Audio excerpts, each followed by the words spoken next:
You're on 702. Clement has just left the building. He was standing in for Bongani Bingwa. My name is Thabo Shola Mashao. I'm happy to be in your company. I look forward to engagements all the way till 12 o'clock, and I'm hoping that, as usual, we will get into a robust debate, meaningful discussions, back and forth, that leaves us a little bit better than how we would have started. And as usual, you do know, I like it very sincere. I want all of us to have meaningful discussions and not be on a stage of any sort. I prefer sincere kind of radio, and I think it makes for meaningful engagement, and it builds more than just the performative aspect thereof. So I try not to perform. I give you the real me, and not everyone will like that, but I want us to engage nonetheless. We'll have different viewpoints. I'm the first to say that you may disagree with me. I'll disagree with you, but it doesn't mean we hate each other. And let's keep the conversations going. And that's how we grow. Believe it or not, I learn so much from you, from your disagreements. I don't just leave them here at work. I reflect and I think to myself as I'm home or just leaving the building. Was that listener right? Did they have the point when they said this? Especially about immigration issues. I know we fight a lot about that, you and I. But, I want to assure you, I take all of that to heart and mind and soul. I reflect on that and I think to myself, was I wrong? Is my viewpoint skewed? Do I need to update it in any other way? And so it's truly a meaningful engagement from our side here at 702, because it's not just about talking, but it's also about walking the talk, right? Welcome, 9 minutes after 9 o'clock. It's great to have you with us. The team is here. Sinazo is the chef, together with Zintle. They are the content producers of the show. And when you call the station on 011-883-0702, you'll get through to them. They are on the other side of the studio, looking into my side of the studio, making sure that everything else goes according to plan. With or without Clement, I'm not going to move any furniture. I'm going to keep it just the way it is until the man returns on Monday. That's when he'll make other arrangements with you. On my side of the studio, his name is Abel Mabalani. He is the technical producer. He presses all the buttons and makes sure that you and I communicate effectively as far as tech and everything else is concerned. And of course, you, the most important ingredient, the most important element of this entire operation. We wake up in the morning, jump into the showers, and look good just for you. We do it all for you. Believe it or not, it's all for you. So you're the boss. You are the ultimate boss of this operation, and hence we take you very seriously, and hence I would like us to engage. Welcome to the show. It's going to be a great one, I hope, all the way till 12 o'clock. We've got quite a lot to discuss today. Let me just kick off with an open line, and you know my boring line all the time. Bring to board anything else. Honestly, you do not necessarily have too much to my tune. It could be something that you saw at work, at your worship place. You were visiting your cousin and something came up. You were discussing with colleagues last night some issue that you think needs ventilation and it needs a broader platform, and you want to alert everyone else to it. That's why we have an open line. I know a number of you complain that media doesn't cover this, media doesn't cover that. The open line exists specifically for those issues. Bring them on board. I'm happy to take them on. I'm happy to speak about them on the open line. Anything goes on the open line. So please, please, please utilize the space effectively. It's meant for you. Whenever I deposit something on the open line, it's just to get us going, really. And we can come up with something else that we didn't think about. And that's truly what I love. Things that we didn't think about. And for me, that makes more sense. Because media headlines, TV stories, radio bulletins can't cover everything. You are our eyes and our ears. So I would rather you direct the open line, right? But whilst we get the open line going, let me deposit one or two things. If you are in the city of Joburg, it could be also that it's happening in Pretoria, Tshwane, in Tshwane, in Ekurhuleni, or anywhere else in 702 land. But specifically in the city of Johannesburg, there's a big problem going on. Yesterday, I visited one of the depots, and it's a city power depot in Soweto and elsewhere. I'm not mentioning elsewhere because this is where I got the information, and so I'm trying to keep them anonymous so that I don't get them in trouble. So, and the officials at the depot at City Power, they were saying, listen, our cars are parked like this, and we cannot help you help your relatives who need help because we do not have petrol, we do not have fuel in our vehicles. And I said, why? And they said, because we do not have money. And the bank does not allow us to use the cards because there's no money in our cards. So we come to work. It's been a while. We sit and do absolutely nothing and stare the sky because we do not have money. Apparently, the city is waiting for some money to be injected in, but this has been going on for weeks now. And I found it rather bizarre. And I thought this could be just the source of this lack of service delivery that we've been experiencing of late. And I had just gone to report about the streetlights that were not working elsewhere. And they said, we can't do anything. We'd love to come and fix them, but no fuel. So we just twiddle our thumbs all day. And I thought it's very important for me to bring it on this platform.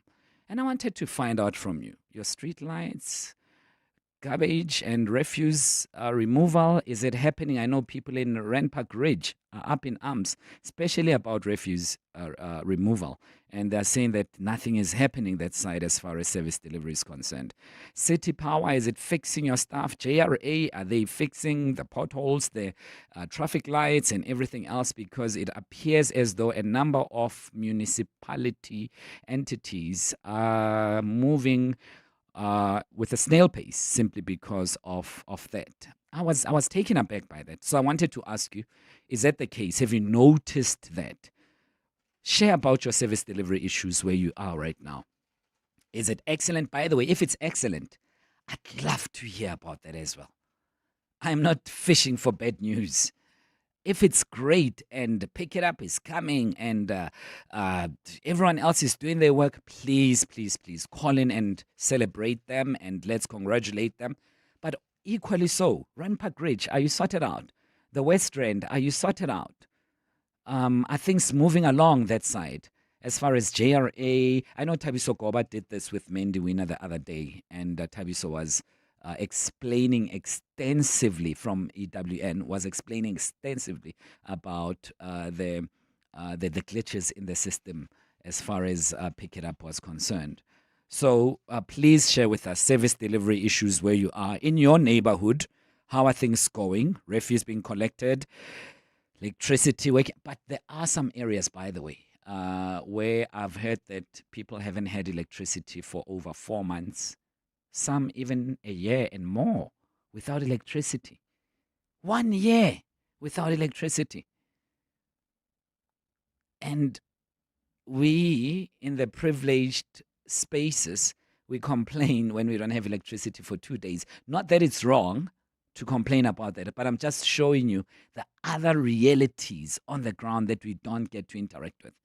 So please share with me your service delivery issues on 011-883-0702, 011-883-0702, or you could leave a voice note on 072-702-1702. That number again, where you can leave a voice note or a text message, feel free to do so on 072-702-1702. You can remain anonymous or change your name if you want. I'm really more interested in the content. If you don't want to blow your cover, I'm more than happy to entertain you. And also, it's a Friday. I intended to speak about this yesterday, and I literally forgot. So I thought it's a Friday. We might revisit the topic. Why are people entitled to gifts on their birthdays? Goodness me. Yeah, July month, Nelson Mandela month, Nelson Mandela month, and Nelson Mandela Day because of his birthday, July the 18th, and that's what sparked the discussion. generally, people will tell you, it's my birthday tomorrow. It's my birthday. Don't forget my birthday. So what? I mean, why are people entitled to gifts? Goodness me. What do we owe you? And why should we be congratulating you on your birthday? Did you pass an assessment test? And did you work hard? Did you put some effort for you to be here? Oh, what guys? I think birthdays are overrated. We exaggerate the importance of birthdays. They need to be something personal, you perhaps and your family, but for the whole world. Nelson Mandela's one, I understand. Completely understand. And I'm not against that at all. And I'm not against the theme of doing for others, 67 minutes, nothing. I'm against individuals. And Clement added another interesting aspect yesterday. Clement said, some people on their birthdays invite us to restaurants, and when we get there, we must pay for our food and our drinks, but we celebrate in their birthdays. How is that a celebration? You are the one who invited us. You need to dig into your pocket, entertain us. We are giving you our time. Can we get our worth for it? But are you a birthday person? Are you that person? Oh, it's my birthday. Oh, gosh. What am I going to do? I need gifts. I need to go where. I'm not that kind of person. Actually, as a matter of fact, on my social media platforms, particularly Facebook, where I'm most active, I change my birthday dates every single now and then. But sometimes it catches up with me because I'd put a random date and say February the 12th. And February the 12th comes and people say happy birthday. And the intention was to change it before February the 12th to make it January the 10th or something. Because I don't think that it's anyone's burden that it's my birthday on the 6th of November. I don't think so. It shouldn't be a burden. I mean, my kids know. I tell them, don't buy me anything. Don't get me anything. Please don't wish me well. I didn't pass an exam. I didn't go through a hectic assessment. I did nothing. There was no effort. So are you a birthday person or not? 072-702-1702. Or call us directly, 011-883-0702. And then 10 o'clock across the desk, we'll be looking at the good news stories. There's some journalists who focus only on good news because we are bombarded with negativity, and theirs is to look at the good news, and they focus purely on that. We'll speak to Paul Herman, who's good news and features editor at News 24, and we'll speak to Stuart Pennington, who's the founder of South Africa, the Good News, and author, and we'll have them with us in that discussion. 11 to 12 for relationship feature. Have you ever settled in a relationship? Settled in a sense where you thought, man, this person is beneath me, but what can I do? I haven't found the love of my life yet, so let me settle. I didn't pick the topic, I promise. Blame Sinazo, blame Zintle for that, and blame our guest on that. I didn't pick that. But generally, have you felt that?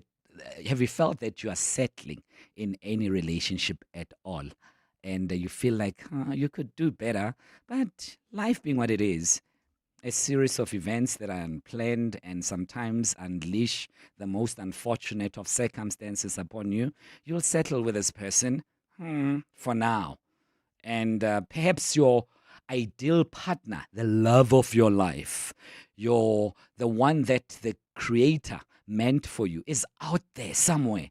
But because they could be in Beirut, they could be in China, they could be in Minnesota, in the USA, given that you can't find them that easily, and chances are we'll go to our last earthly beds without finding our partners, you settle for this one. And how is it going if you settled? All that and more. That's for 11 and 12. Ne? 11 and 12, we'll speak about that with our relationship coach, Lee Joy, who's my friend as well, a wonderful relationship coach, Lee. For now, Abel, it's 21 minutes after 9 o'clock on 702. The show has officially begun. 702. Let's walk the talk on 92.7 and 106 FM. Renee in Johannesburg, good morning. Thanks for calling. Hi, Toby. How are you doing? I try. How are you, Renee? I'm fine, thanks.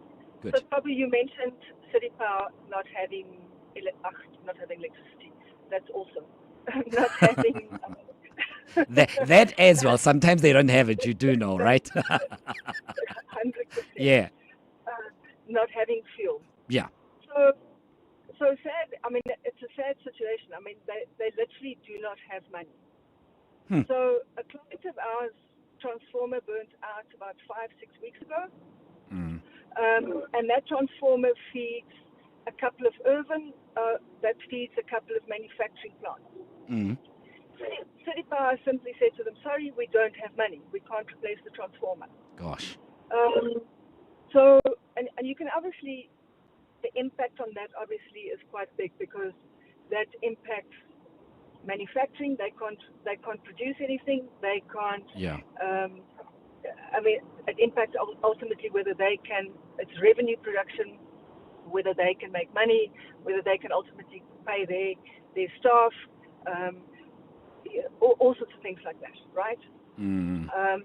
It has a big impact from an economic point of view. Yeah. I'm going to talk about it is they then ultimately said, well, we'll buy it. Please come and install it. City Power said, no, you can't do it. The long and the short of it is that we had to write to the acting COO and say you need to take action. Yeah. There are residents who've not had power for 2 months. Gosh. Who've had to then resort to buying cables and then go to City Power and say we've bought the cables because the cable from the pole to their homes have burnt out. Yeah. And City Power also said we don't have money to replace those cables. Here are the cables. Please install it. Yeah. City Power said, no, we can't do it. They don't have money to buy simple things like breakers. You know the breakers that go into your box. Yes. I know the break. Simple things like that. Renee, where about do you stay? You don't have to be precise, but just the area. The north, the south? No, in the northern parts of Johannesburg. Okay. Yeah. So, Okay. but this is a widespread problem. Yeah. It's not isolated to whether it is the south or the north or whatever. It's a widespread problem. Sure.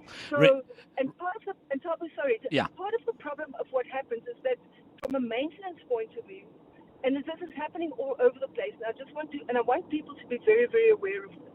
So City Power is part of the license agreement that they have with NERSA. They have to maintain the infrastructure. So obviously all of us have seen how substations have blown up and all sorts of things like that. That's part of the problem is because maintenance has not been done. Got you, Renee. All of those sort of things impact whether the billing, whether those sort of things are then, it impacts billing. Because Renee, let's leave it at that. But I think we got the gist of it. And the line was not too great as well. So I didn't want to subject other listeners to that. But I think we got the gist of that. And you've made a very important point, Renee. It's something that we need to put a microscope on because these are everyday issues that we deal with. And I think you've raised an important point about having a mandate and a responsibility to NERSA to make sure that infrastructure is maintained. Really appreciate it, Renee. We should follow that up. 011-883-0702. Maxwell in Pretoria. Morning. Good morning, my good friend. You are well. I try my best. How are you, good sir? No, I'm together. I can't complain, Tabo. Hey. But this morning when I heard the news that our Madala, the great coach, Hugo Broos, is resigning from his seat, I wonder who might take over because the foundation that this guy has built for us to go and qualify for AFCON and the World Cup for that matter, the name of Benny McCarthy, the name of Peter Msimane, but I'm conflicted because I don't want to recycle coaches. But it's a very interesting situation, but if I was given a mandate to choose a coach, I will take Benny McCarthy to lead us to the greater heights. But it will be very interesting for SAFA, who are they going to name as a coach? And on SAFA as well, I heard that Zungu is challenging that Danny Jordan. Sandile Zungu. I heard that. Sandile Zungu. Yeah. So I think let's wait and see what is happening. My last point before, because of time travel, is pray for me.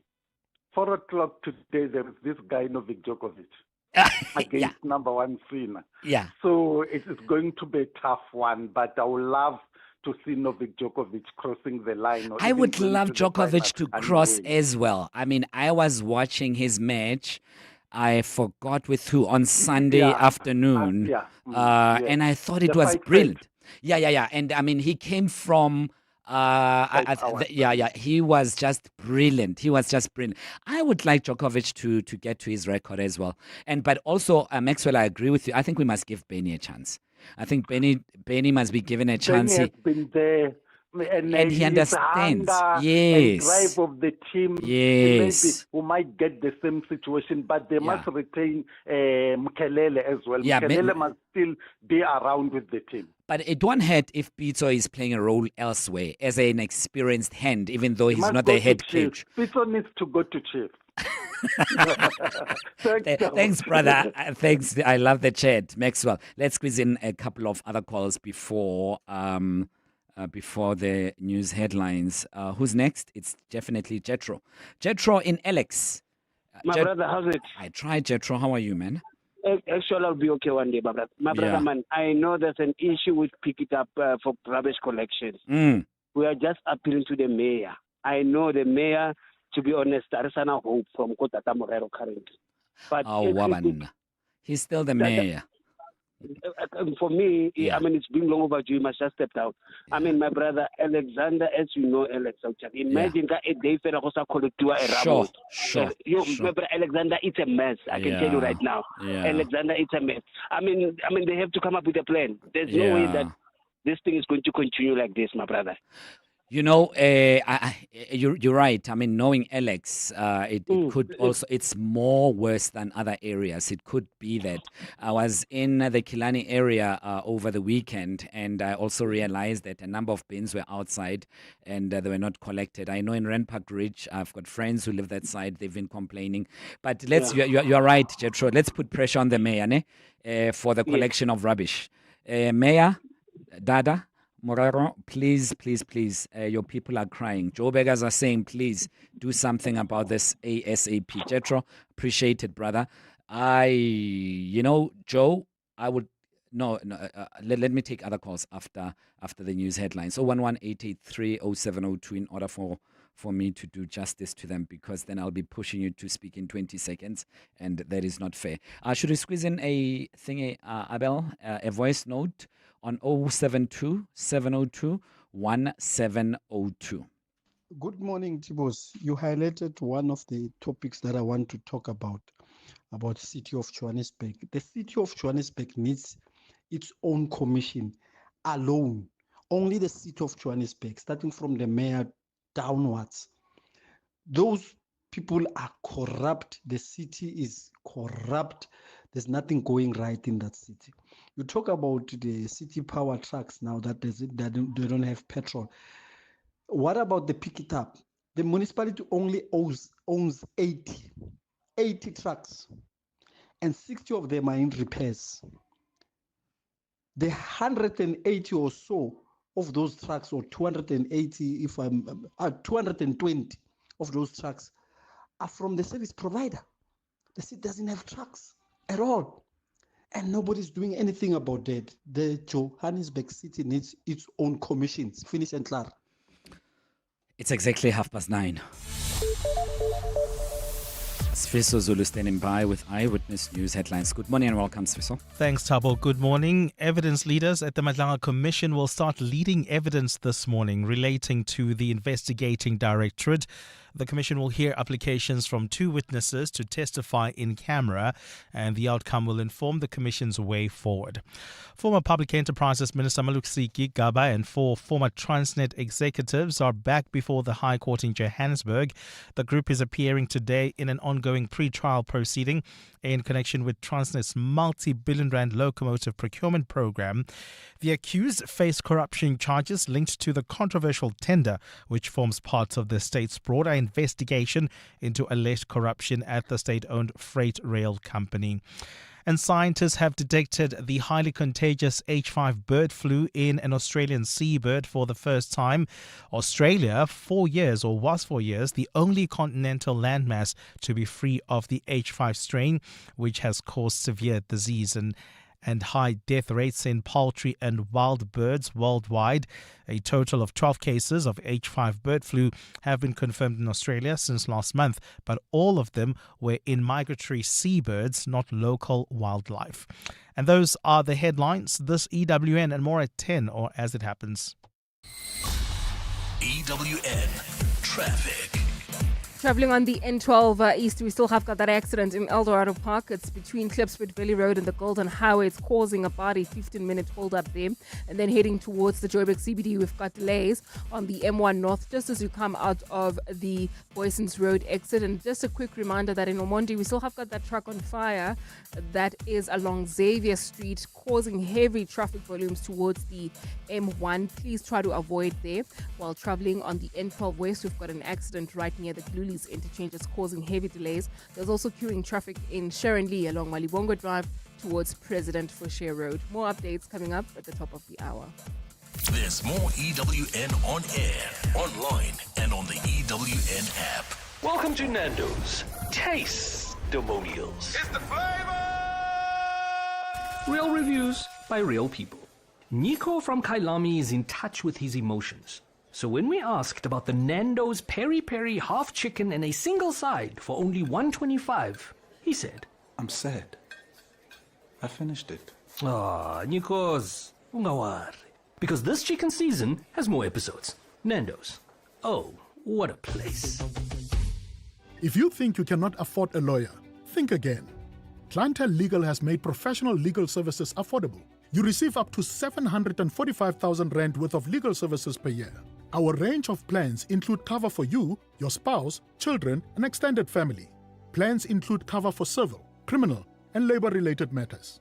Whether it's protection orders, gender-based violence, uncontested divorce, or poor service, your Clientele Legal lawyer will be there to assist you.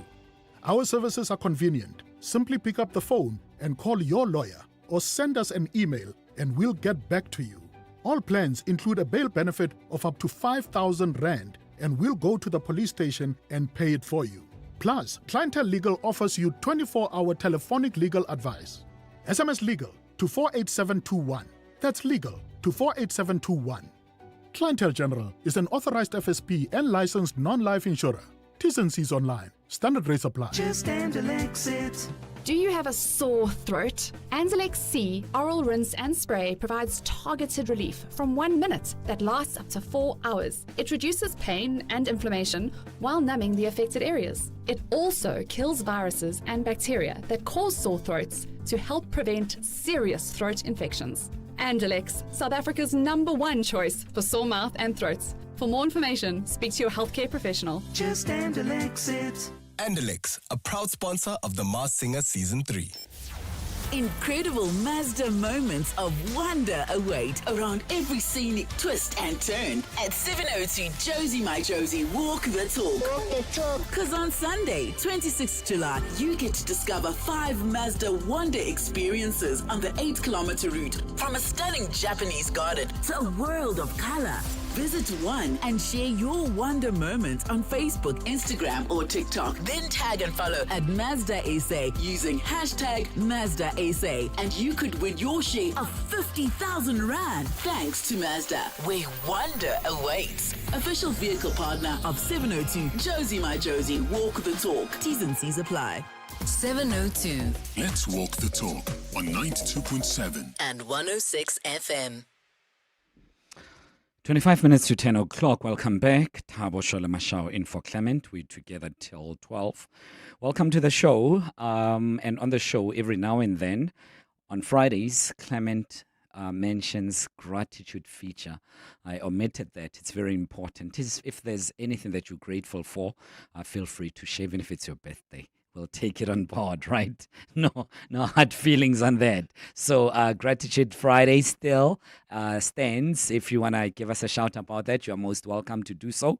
But I have been ignoring some comments on YouTube. Let me give it some attention as well, because I know a number of you are tuning in from YouTube.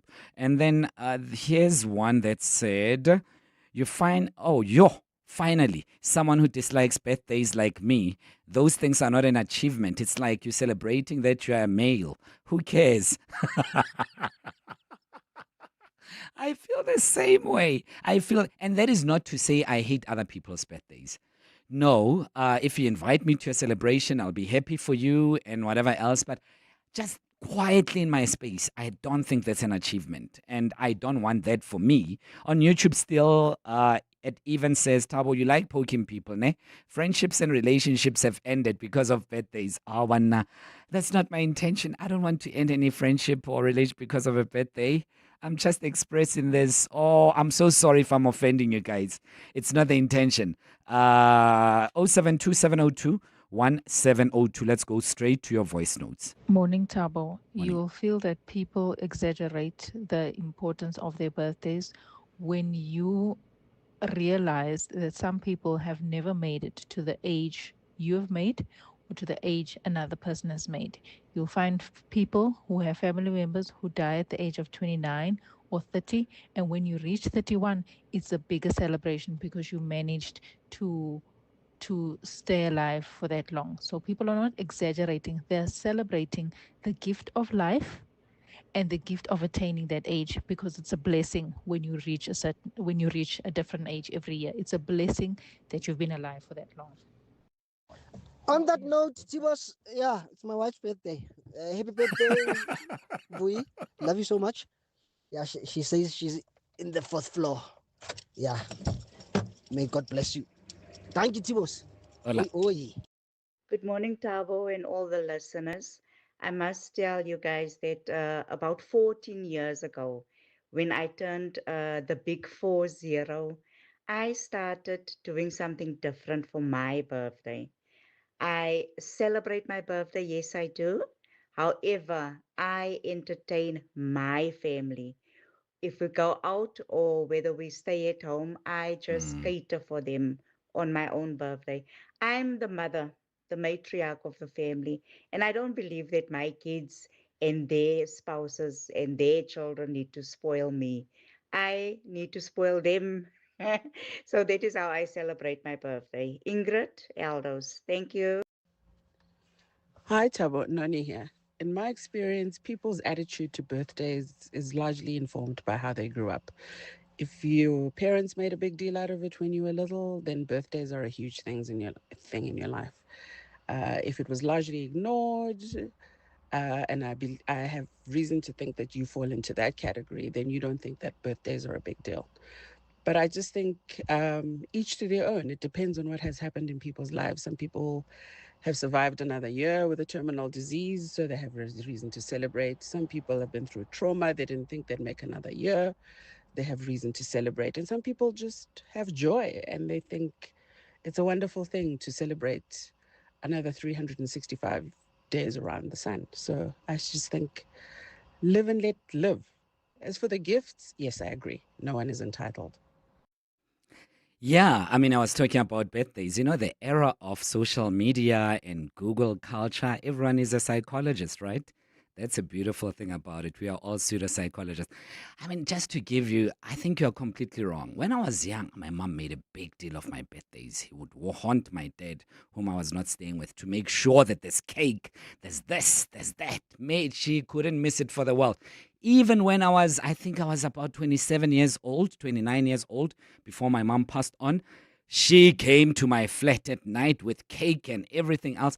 I don't think it's about that. I mean, I don't know if you're a psychologist. You need to, I think, dig deeper. It's me disliking that fact that you haven't achieved anything. You are just living. What? And I had someone saying, manage to live. How did you manage to live? And you did nothing. Tomorrow we could be, God forbid, be fallen by an accident and not be alive. It's not of our own making that we are still alive. None. It's not our efforts that are keeping us alive. It's just pure fate. And right, when you say blessings, I'll take that. So it's got nothing to do with you. What have you achieved? An achievement meaning, what did you do to attain whatever it is that you think you're celebrating on your birthday? Nothing. You just woke up in the morning. That's why I'm thinking it's not necessarily a big deal. But for me, right, we must live and let live. I fully agree. I'm just expressing my view that for me, my birthday, no big deal at all. But other people's birthdays, yeah, I try to make it because other people feel that they must celebrate it, and I let them. But I don't think birthdays are all that anymore. Am I a bad person? Am I a Grinch that stole Christmas? Let me know on 072 702 1702. 18 minutes to 10 o'clock. We spoke about a number of other things on the open line as well. Madlanga Commission as well. You know, they've been extended up until November 11th. That's very, very important. Who else should be called to that witness stand on Madlanga Commission? Clement said something very important earlier when I was doing a throw forward on the show that he was standing in on. He said that Madlanga Commission has left, and I'm paraphrasing, has left a more positive note than other commissions in the past. As a result, he feels that it is so important for us to give it more oxygen to live longer, as opposed to having something like a national dialogue. Perhaps the budget for national dialogue should be redirected to Madlanga Commission. That is fascinated and grabbed the attention, hearts and minds of South Africans, and somehow restored their confidence in the system one way or the other. And I think there's something to be said about that. Who else should be next? The city of Joburg. Which other witnesses must appear before the Madlanga Commission? Please let us know on 072 702 1702. We spoke about birthdays. We spoke about other issues as well, and Gratitude Friday as well. If there's something that you want to be grateful for, please be at ease. And one of our listeners called in, sent a voice note to say that it's the wife's birthday. She's now on the 4th floor. Happy birthday, happy birthday, happy birthday. There's a friend of mine, I think this is where I get that sentiment from. Well, not a friend, he was a teacher in high school, Mr. Roy Kluti. He used to say on your birthday, happy birthday, people dying on the streets and have nothing to eat, but happy birthday. I think that's where I got my influence from. If you want to blame someone else for my sentiments on birthdays, 16 minutes to 10 o'clock. If you're a fan of the beautiful game, you'll recognize this. And this. But what about this? It's your chance to score big time. Win your share of up to 2 million rand with Standard Bank. It's game day every day. To enter, open and use any qualifying Standard Bank account, in-app or in branch. Already a Standard Bank customer? Sign up for Standard Bank Connect online to get a bonus entry.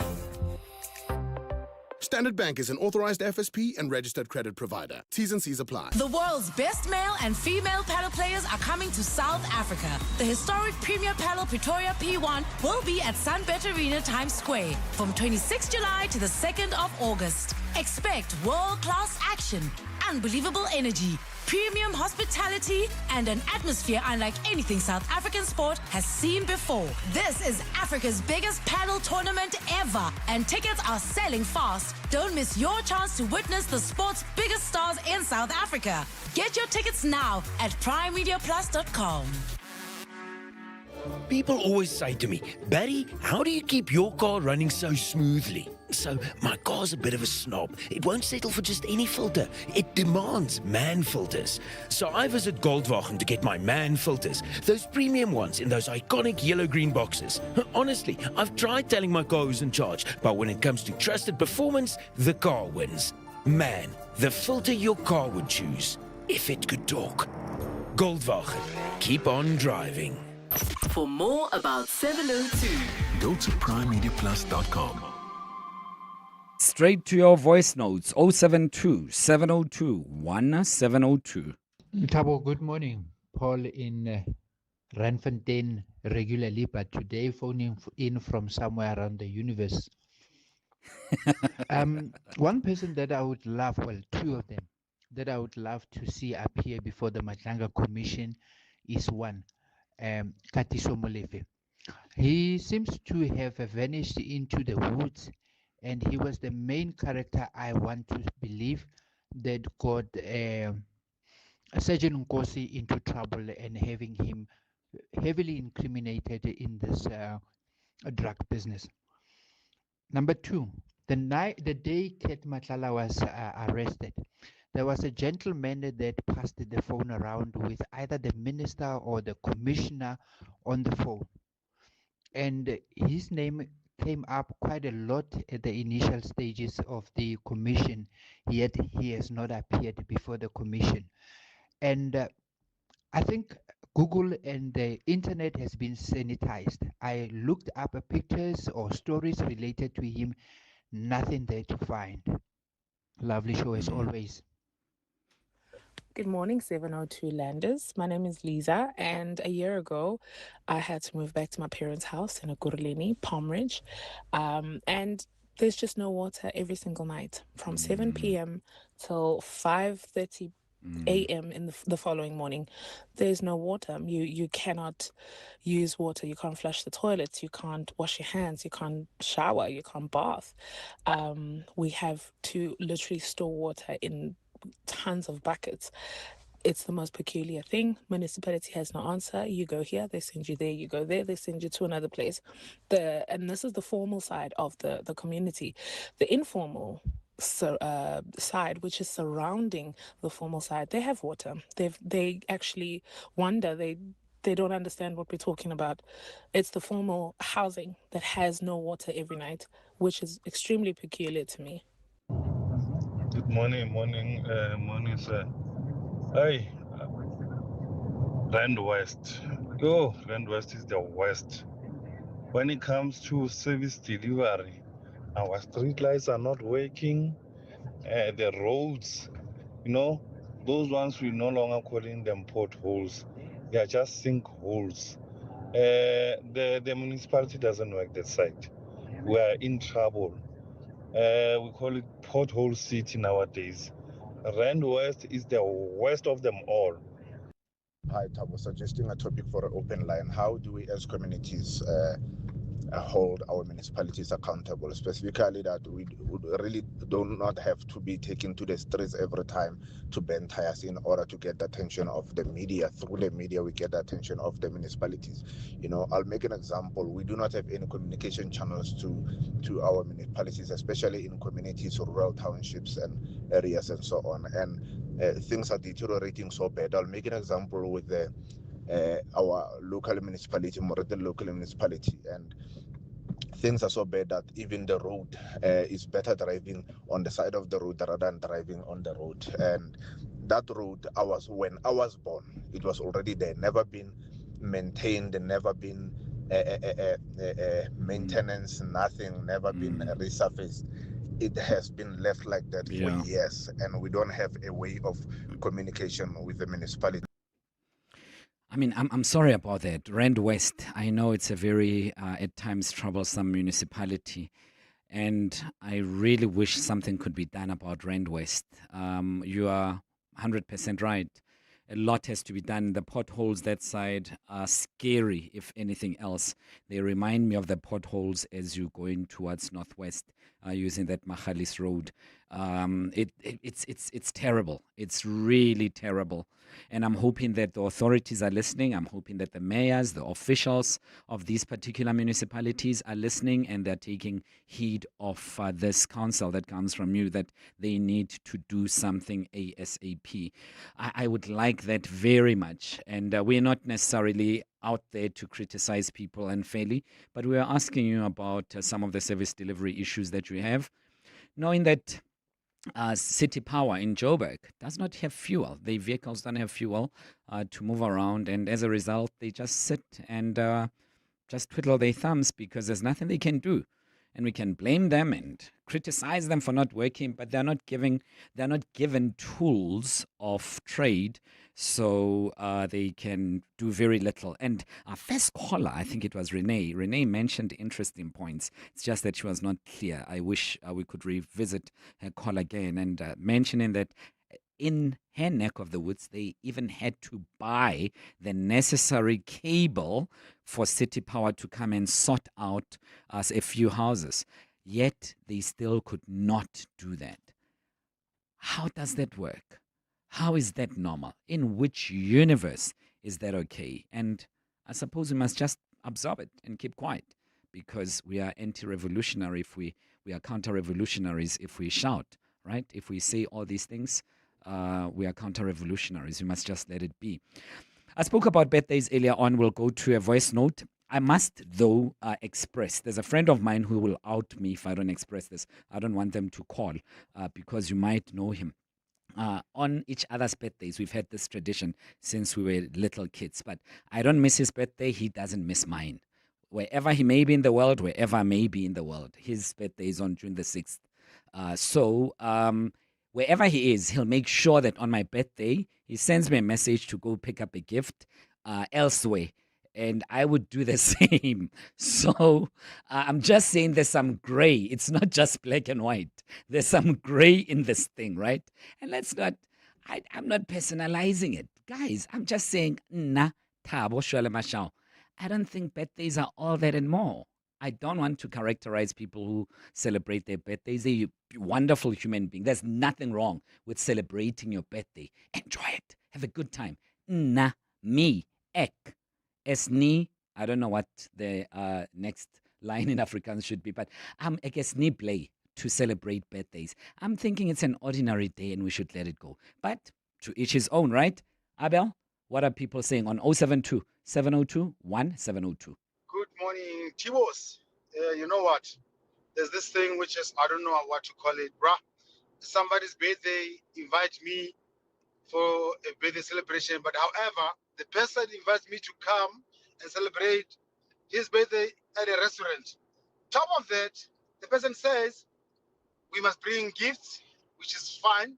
But yes, on top of that, I have to pay for my own food, transport costs, and beverages as well.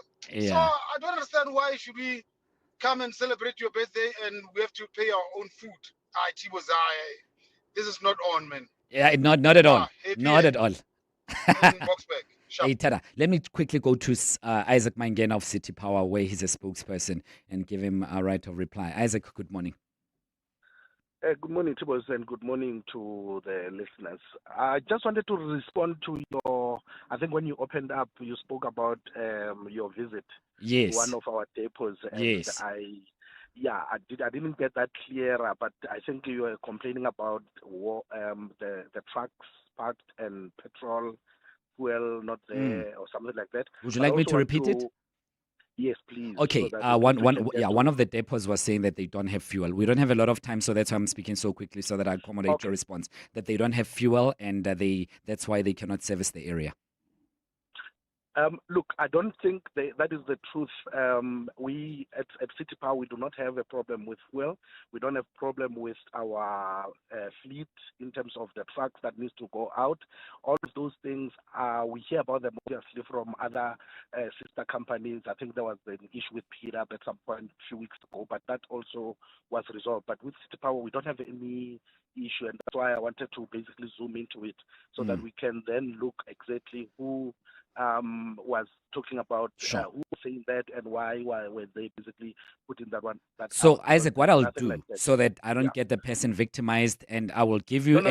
You don't have to say the person. No, I won't mention the name of the person. I will personally text you the actual depot from yesterday, but obviously without mentioning the people or the person involved for obvious reasons. And also the issue from Renee, that one I listened to, but she did not say where in the north she is, so that we can also know. I don't remember us having a mini substation that has been out for such a long time, as she said. So at least if we can be able we'll to give you that information. Details, then we can then be able to follow it up. Yeah, we'll give you the details, ne? I'll make sure that you get them on your text message, and then so that you can maybe next week when Clement is here and report back to our listeners. Yeah, we'll give you all those details. Thanks, Isaac. But thanks for calling. Thanks for calling. It means the world to me. Honestly, it does. 5 minutes to 10 o'clock. 072 702 1702. I'm just checking, Abel, if we've got one voice note before we say goodbye. 072 702 1702. Hi, Tabo. I get where you're coming from with this whole birthday thing. I think the people that should be celebrating your birthday are your parents, because they brought you into this world, and that is their celebration of you existing. Then the problem becomes when people grow up with that and then they become entitled to the whole world celebrating their birthday. If you want to celebrate yourself, great, but don't force the rest of us to now take part and. It's the entitlement to be celebrated that is the problem. Call of the day. Chabo, how are you, man? I agree with you, my brother. I agree with you. And I also agree with the sister on her voice note. She said it also depends on how you were raised, how you grew up. If your parents didn't make a big deal out of your birthdays, then yeah. So according to me, as umuntu okhulele emakhaya, I grew up not celebrating birthday at all. I even forgot like ukuthi there was a date on the year that meant ukuthi usuku lwami lokuzalwa. So like I didn't even know about birthdays until maybe I was like 30 something years old. I'm sure around 35 when somebody told me, wow, it's your birthday. That's where I started like ukuwanaka my birthdays. But all in all, birthday is just a birthday. It's just a normal day. Nothing changes. Like it's just a normal day, just like today. Yeah. So yeah, lava celebrate. Yes, it's good. Yeah. Thank you so much, brother. It's Kulegani here in Edenvale. Thanks, man. All the best. 2 minutes to 10 o'clock. What I love about this year's 702 Josie My Josie Walk the Talk is that we're going to be walking through the city where I have lived all my life. Joburg is still a magnificent city, and there's no better way to experience that than to walk its streets. You should take part in this year's Walk the Talk because it's a chance to spend a day with a family that you've kind of been part of, but you've never met most of the people. Yes, Joburg has its problems. There's no doubt about that. The whole country has its problems, but boy, do we come up with solutions and new ideas every day. So let's walk, let's talk, let's see how we go. This year, I'm actually going to do the 15K walk. When I look at the routes, 15Ks gives me a chance to really take it all in and a chance to meet as many of you as possible. To enter the 702 Josie My Josie Walk the Talk, go to primemediaplus.com. Sign up and we'll see you there. As we gear up for the 702 Josie My Josie Walk the Talk hosted by the City of Joburg on Sunday, 26 July, we're inviting you to help us make a difference this winter. 702 Weekend Breakfast with Gugs Mhlungu together with MES Homeless Shelter is running a clothing drive and we'd love you to be part of it. If you have pre-loved clothing, warm jackets, jerseys, blankets, toiletries, or any non-perishable food items, please donate them. Drop your items off at our 702 studios at 1515 Fredman Drive, Senton. Together, we can bring warmth and dignity to those who need it most. Every single item makes a difference. MES is a registered not-for-profit company that has been changing the hearts of the inner cities of Johannesburg, Cape Town, Gqeberha, and Kempton Park since 1986. 702, let's walk the talk. You know when your people are giving their best, not because they're pushed or pressured, but because they feel supported. And support is making sure they're covered. So if something happens, they can get the care they need. FlexiCare Health Insurance makes it simple for every business to protect their people with affordable health cover. You care. We cover. For a tailored FlexiCare quote, speak to your financial advisor today. FlexiCare is not a medical scheme and the cover is not the same. FlexiCare is underwritten by Auto & General, a licensed non-life insurer and FSP, and administered by Discovery Health, an authorized FSP. People always say to me, Barry, how do you keep your car running so smoothly? So my car's a bit of a snob. It won't settle for just any filter. It demands man filters. So I visit Goldwagen to get my man filters, those premium ones in those iconic yellow-green boxes. Honestly, I've tried telling my car who's in charge, but when it comes to trusted performance, the car wins. Man, the filter your car would choose, if it could talk. Goldwagen, keep on driving. This is EWN. Good morning, I'm Sfiso Zulu. The Madlanga Commission has approved the applications of 2 witnesses today to testify partially in camera. The Commission is expected to go through evidence this morning relating to the investigating directorate. Khomoso Modise has more. The Madlanga Commission will address the testimonies of 2 witnesses today, referred to as Witness N and O. Various witnesses will present evidence pertaining to the conduct of the investigating directorate and its head, Andrea Johnson, relating to the criminal complaint against General Feroz Khan. They'll also testify on alleged interference by former NPA head Shamila Batohi. One of them, a crime intelligence officer, considers herself a whistleblower and wants her identity concealed. The Commission will make its ruling on the way forward this morning. Khomoso Modise, Eyewitness News. It's not clear when Tshwane Chief Financial Officer Gareth Mnisi will return to work after the Metro classified misconduct allegations against him as less serious. Mnisi was suspended earlier this year following evidence at the Madlanga Commission that he leaked the city's confidential documents to his friends and may have participated in a tender rigging scheme. A forensic report commissioned by the municipality found no evidence of impropriety against Mnisi.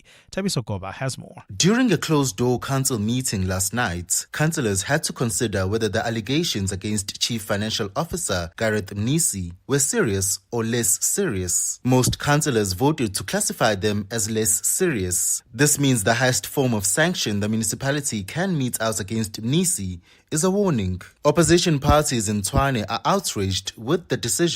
Meanwhile, following the recent turmoil in the city's senior management, mayoral spokesperson Samkelo Mkobozi says the municipality remains stable. The executive mayor's foremost responsibility remains providing stable and effective government to the residents of Tshwane. We wish to assure residents, municipal employees, investors and all stakeholders that the work of the city continues uninterrupted. Tabiso Goba, Eyewitness News. Former Public Enterprises Minister Malusi Gigaba and 4 former Transnet executives are back before the High Court in Johannesburg today. The group is appearing in an ongoing pre-trial proceeding in connection with the Transnet's multi-billion rand locomotive procurement program. The accused face corruption charges linked to the controversial tender, which forms part of the state's broader investigation into alleged corruption at the state-owned freight rail company. This comes a day after Transnet Port Terminals announced it has applied to National Treasury to blacklist 7 companies implicated in serious unethical and unlawful conduct. Forensic investigations supported by the SIU uncovered financial misconduct, bribery, kickback schemes, theft, collusion, and the submission of false information. TPT has also taken disciplinary action against employees who were found to have colluded with the companies over 10 years. And Bafana coach Hugo Bruce has confirmed he will not continue in his role beyond the conclusion of the FIFA World Cup. Bruce's future had been the subject of speculation after he seemed eager to reverse his decision to retire from coaching, which he announced prior to the tournament. EWN Sports reporter Mawande Mateza has more. Bruce has been in charge of Bafana for the past 5 years and has largely been credited with turning the fortunes of a team that was often the punchline of jokes. He led the side to a first AFCON semi-final in more than 20 years in 2024 when Bafana won the bronze medal in the Ivory Coast. Along with re-energizing support for the national team, Bruce's crowning achievement in South Africa was helping Bafana qualify for the World Cup for the first time in 24 years and to a first ever knockout round appearance after finishing second in their group. Belgian publication Football News quoted Bruce saying his decision to retire was final, but that he would be open to working for SAFA in another capacity. The new coach will have to be appointed ahead of the AFCON 2027 qualifiers starting in September. Mawande Mateza, Eyewitness News. Gold is trading at $4,113.73 an ounce. The rand is at 16.30 to the dollar, 21.89 to the pound, 18.65 to the euro. Brent crude oil is at $76.60 a barrel. And in the traffic, we've got delays along the N3 South right as you come out of the Rand Airport interchange. That's due to roadworks there. There's also queuing traffic in Sunning Hill along Rivonia Road approaching Witkoppen Road. An accident reported there. A fine Friday in store for Gauteng. The temperatures will peak at highs between 20 and 22 degrees. The top story in EWN this hour. The Madlanga Commission has approved the applications of 2 witnesses today to testify partially in camera. EWN, in touch, in tune, and independent. For the latest, visit ewn.co.za or download the EWN app. We're calling on Joburg to walk the inner city with us. In 702 Josie My Josie Walk the Talk. Babize bonke. Enter now on primemediaplus.com. 702. Live On the Prime Media Plus app. DSTV channel 856 92.7 and 106 FM. Let's walk the talk.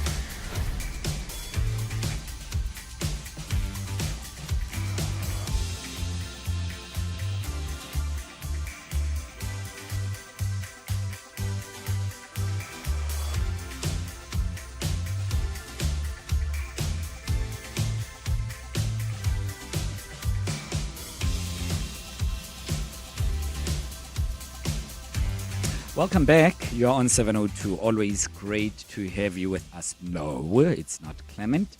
My name is Thabo Sholemashao. I'm with you till 12.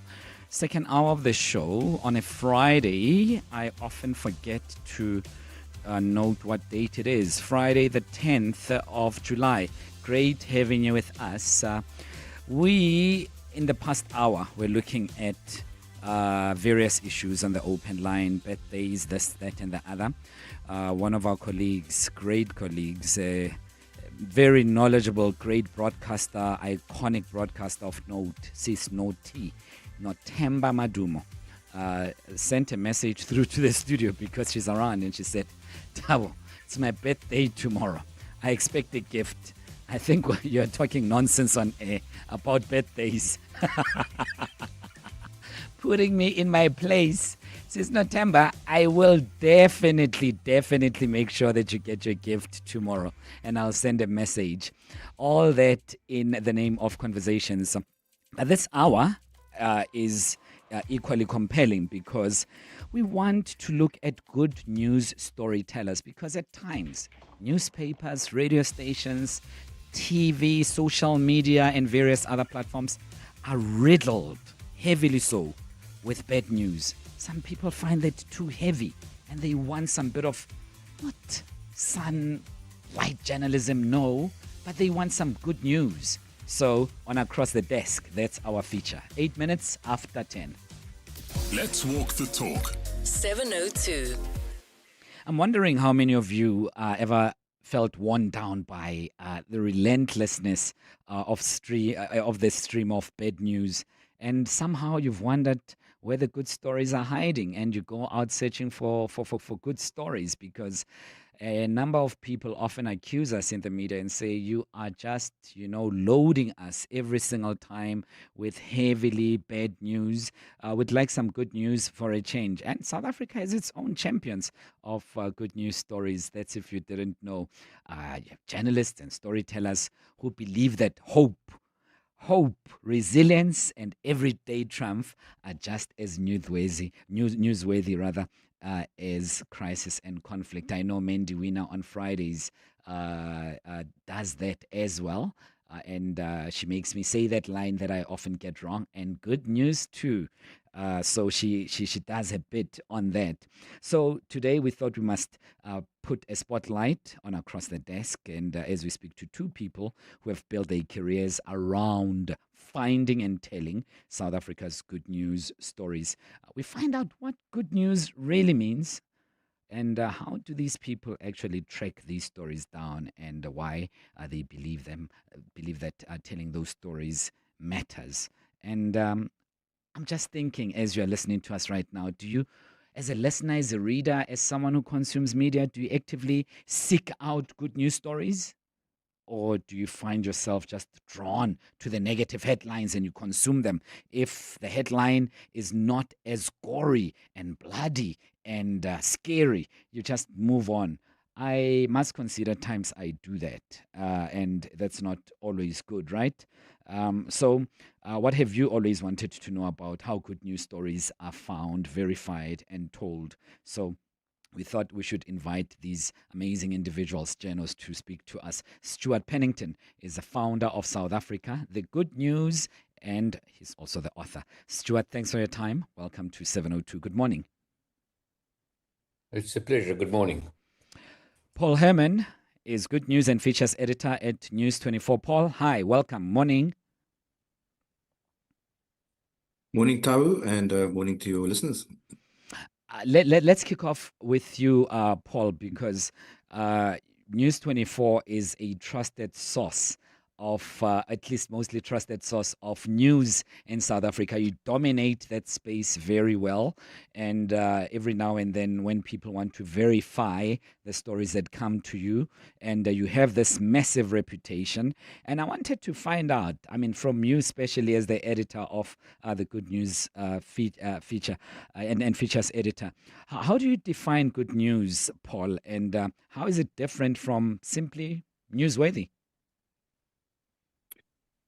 Thanks so much, Tabu. This is one of the core questions at the heart of the section. You know, for many years, traditional media at least struggled to find a space for a lot of these stories. Every now and again, there would be the odd, real big story that makes it. But in general, I think one of the big problems was that good news was sort of defined as this other thing that we do. And, you know, perhaps when people need something light, we will focus our time on these other stories that belong in another box. And when that's done, we'll go back to our normal day jobs, which is covering, you know, what's going on in politics or hard news or in courts. And really, my goal here as part of this section and as part of News 24 specifically is that the good news stories need to fit in with the rest of the news. And in order for it to do that, they need to actually be news stories first and foremost. And that doesn't mean news stories in general just have a couple of criteria. I mean, it needs to inform people of something they don't know. It needs to be interesting, and it needs to have some sort of public interest or sort of relevance to people beyond just the subjects in the story. So that really is my goal, is to find stories like that. And when we do that, we find that the stories, at least when they are good stories, they can fit in organically with the rest of the news stream. There obviously aren't as many of them going on as in other beats, and we also, you know, it's a small section at the moment. We are trying to grow and get more resources, but that's really is what I try to do on News 24, and just try to put as many of these stories on the agenda as possible and offer it to our readers, along with all the other great journalism we already do around politics and around sports and around lifestyle. Good news is news like anything else, and it fits in there when done correctly. Thanks. Before I go to Stuart, Paul, one more question quickly. And how do you cultivate the appetite for good news? It appears to me, and I'm not supported by any research or empiricism of sorts, but it appears to me as though many of us are easily drawn to bad news than good news. Since doing this feature, do you think that there is much appetite for good news? I think so. I think when the stories are done correctly and they are actually very good stories, people will enjoy them. I mean, right now I can say our top story on our site right now is our good news feature from this morning about these long lost siblings who were reunited between Taiwan and Port Elizabeth after 30 years thanks to Facebook and AI. It's a great story, but what I want to say is that people sort of resonate them when they are actually good stories. And I think we don't have to convince the readers to read these stories. I think a large part of the issues has been actually in newsrooms where perhaps journalists covering the news have so many other beats to cover and so much other news that perhaps we are the ones that historically haven't really taken the time or taken many of these stories seriously. I think the readers are very clear. On our social media posts, for instance, on Instagram, the good news stories posted on, at least on social media, are by far the best performing every single day. Obviously, when it's competing in a stream of hard news, politics, sports, it's a different ball game, but there's an audience out there for it. And that's just my goal. I want to reach the people with good stories who want to read these stories as well. We don't want to replace anything. We just want to add to your day with these stories because they are news. Thanks. Stuart Pennington, you're the founder of South Africa, The Good News, also an author. But Stuart, was there any particular reason you went out to found South Africa, the Good News? What propelled you to go to that extent of creating this platform? Thank you. Thanks for the opportunity, and good morning to you all listeners. I founded SA Good News 24 years ago. It happened as a result of my being at a dinner party, and the conversation was overwhelmingly negative, as so often happens. And I became angry, not so much because the conversation was negative, but I became angry because I just didn't know what the facts were. And so my website is not a feel-good website. My website is focused on what I call factually based, balanced, and contextual narrative. And interestingly, our press code talks about news needing to be factually based, balanced, and contextual. So most of my stories are around facts, or around what I think is many of the truths that are happening in our society. And just by way of illustration, I think countries are like a table. They stand on four legs. The legs are governments, the private sector, the civil society, and what I call the institutional robustness of the country. And I'm afraid that we spend 95% of our time talking about the one leg, which is government. We don't celebrate what's happening in the private sector, what's happening in civil society, and we don't really talk much about the robustness of our institutions. And that's what I try and do on my website. I try and put forward a factually based, balanced, contextual narrative which is positive. And as I say, we've been around for 24 years. We've got thousands of followers. We've got a fairly decent social media presence. And yeah, I think people out there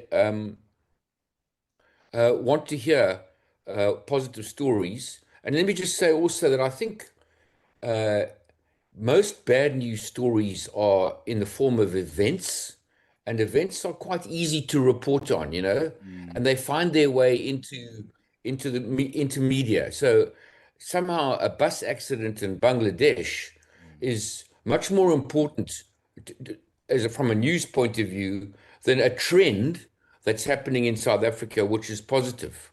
Trends aren't reported on, hardly ever.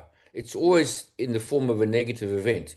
And as we know, we're hardwired to want to listen to negative events more so than we are wanting to listen to trends where improvement's happening, where development's happening, and where the story is positive.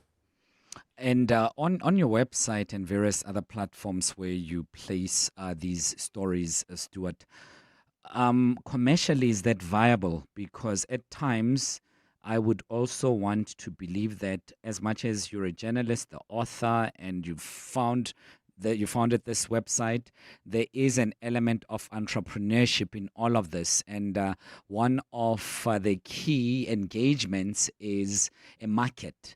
As an entrepreneur, do you have a market for your designated niche, if I were to put it that way? Yeah, so in the 24 years that I've been running this business, I've been supported by corporates that believe in what I'm doing and believe that what I'm doing is important in terms of the role I play in a what I would call a functioning society.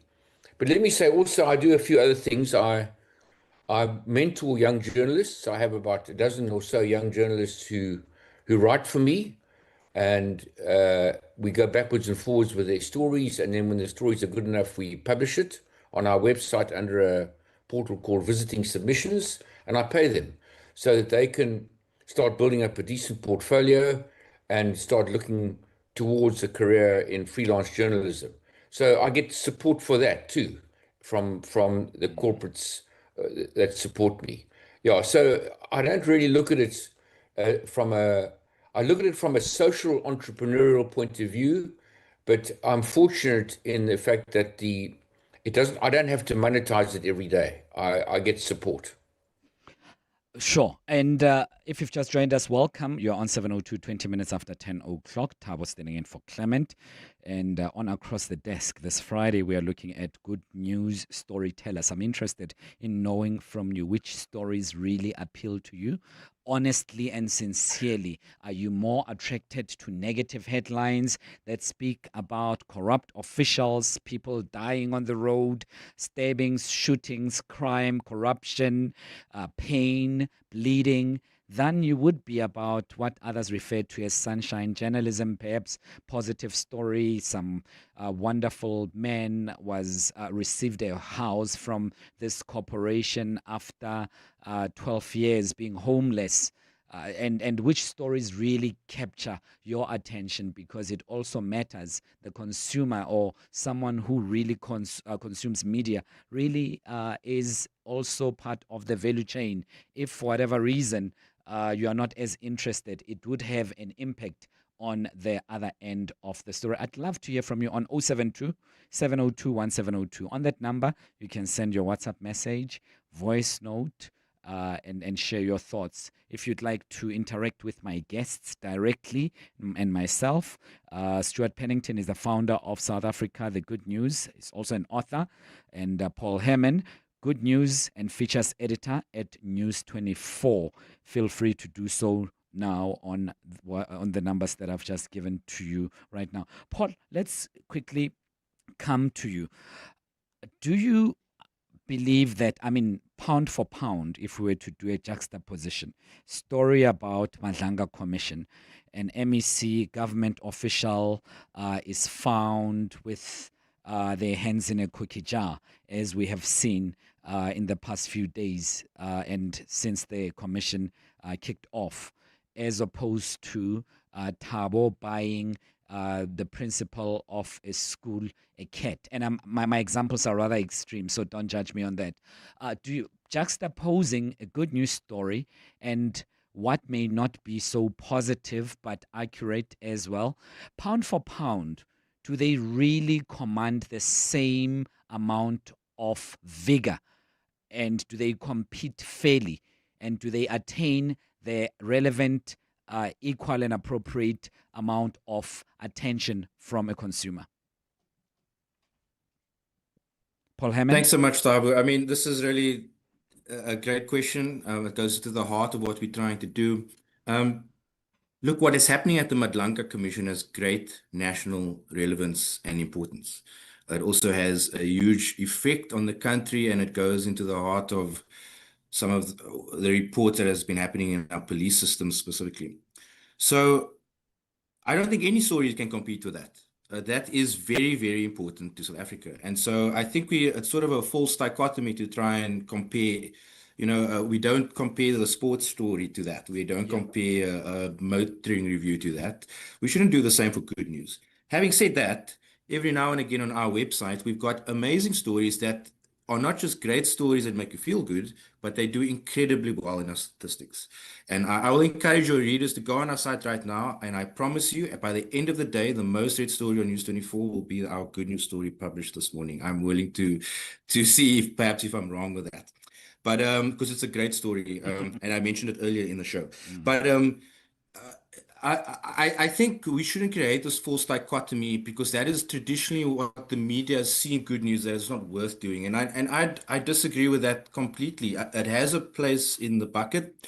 People want to read it, and these things come down to the actual strength of the story. The greater the story, it doesn't really matter what we call it, whether it's the really explosive admission at the Madlanga Commission, or whether it's an amazing good news story that has amazing details and characters. Either one will do well. And that's the area in which these stories must compete. We just want to tell good stories to people, and it will find an audience. That's what I believe. I'm sure you would have come across this engagement, Paul, in your life, because I've seen it so many times covering stories as well, where government officials would then complain and say, you're only writing negative about us. Where are the good news stories about what government does specifically? On a day-to-day basis, we open clinics, build roads, and involved in carrying babies, offering people this, that, and the other. Is there some validity to that perhaps we do not cover much of the good news, especially with a special focus on government? Thanks. So when it comes to government, I guess my section flourishes on telling the stories of, I guess, what you'd call ordinary South Africans doing amazing things or extraordinary things.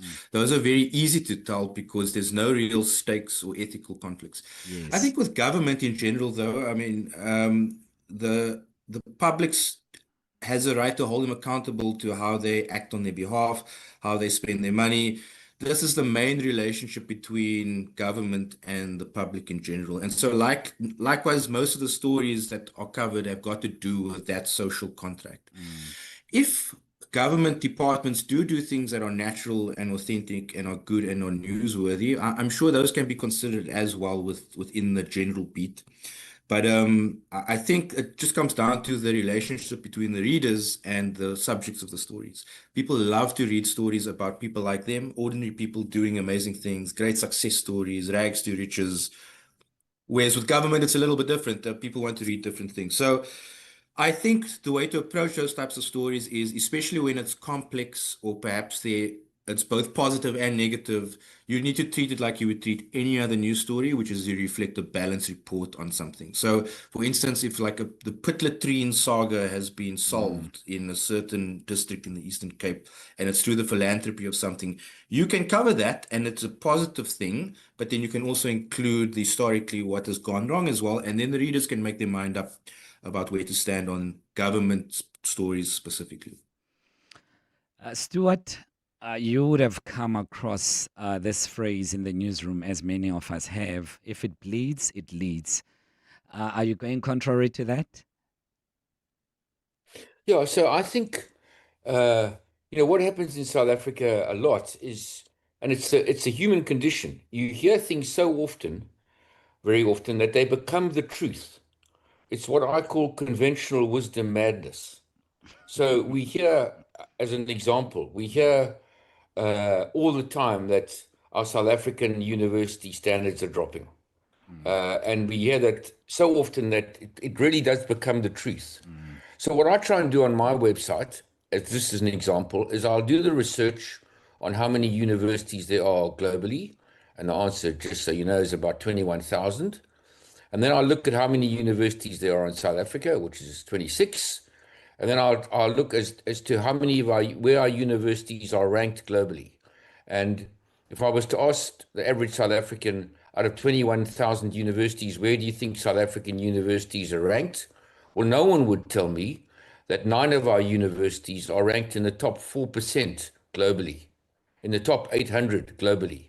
And when I learn that fact, they very often immediately deny it. So that can't be true. Well, it's a fact.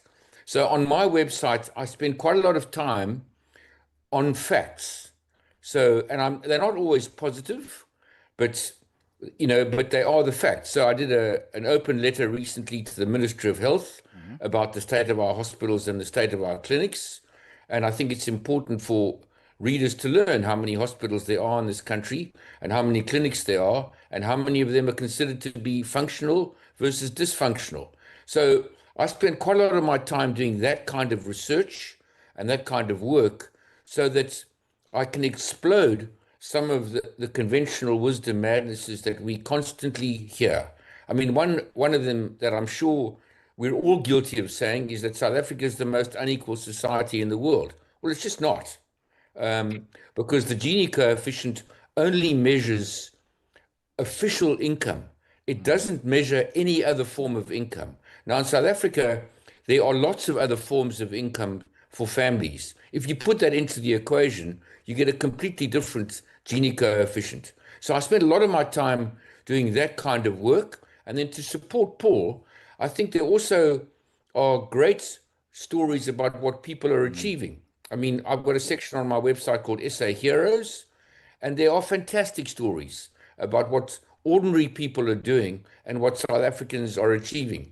I mean, the most recent one I posted was the one on our free divers, and how our free divers in a recent competition broke 5 world records. So, it's just those kinds of stories I think also should be in the pot.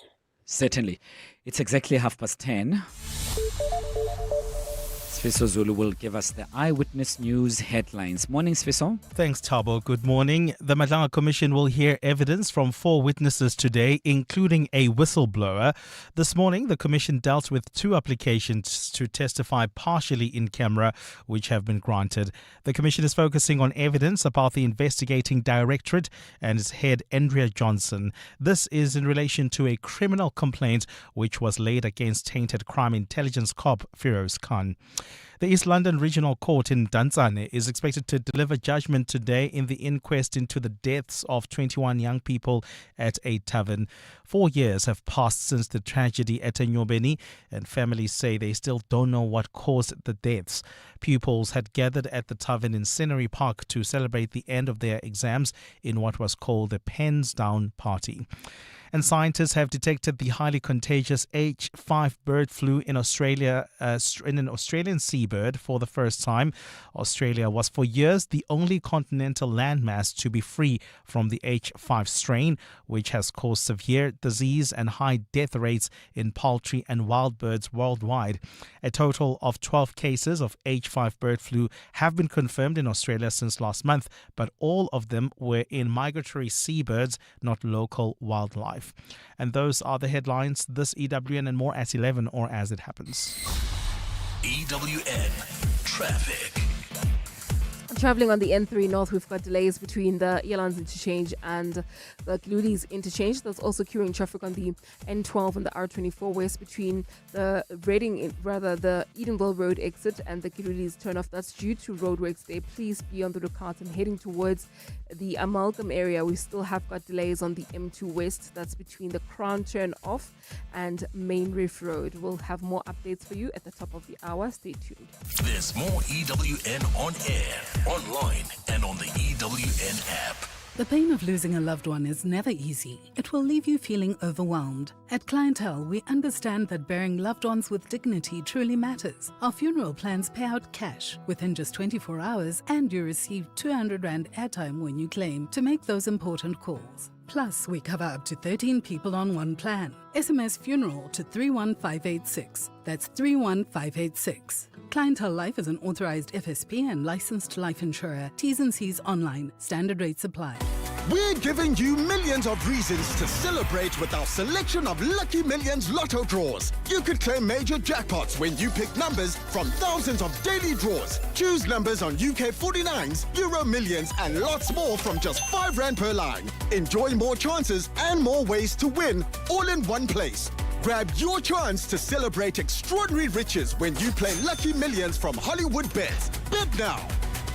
T's and C's apply. Hollywood Sportsbook is a licensed betting operator. No persons under the age of 18 years are permitted to gamble. Winners know when to stop. South African Responsible Gambling Foundation toll-free counselling line 0800 006 008 or WhatsApp HELP to 076 675 0710.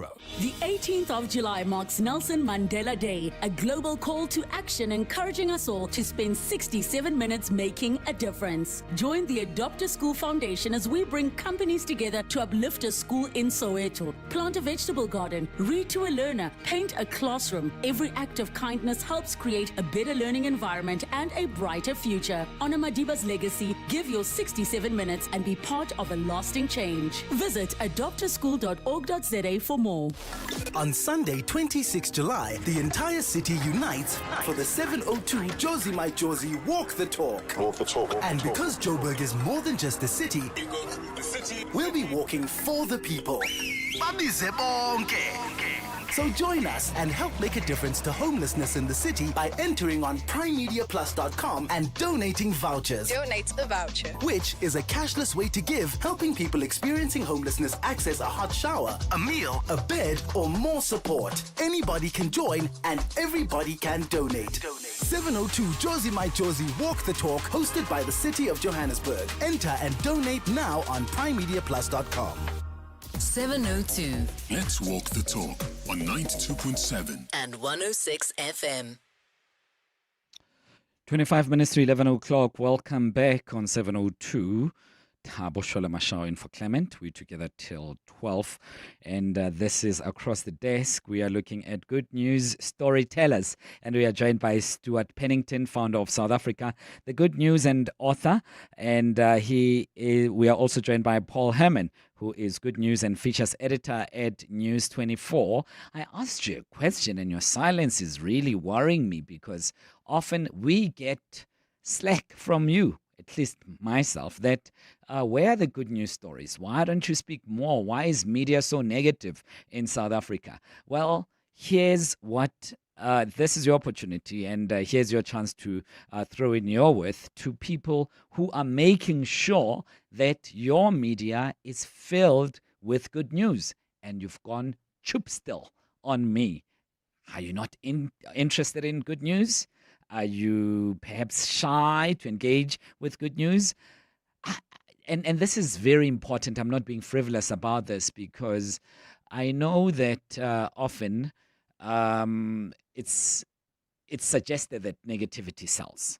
It's suggested that if it bleeds, it leads. It's suggested that people actually want more and more of the bad news.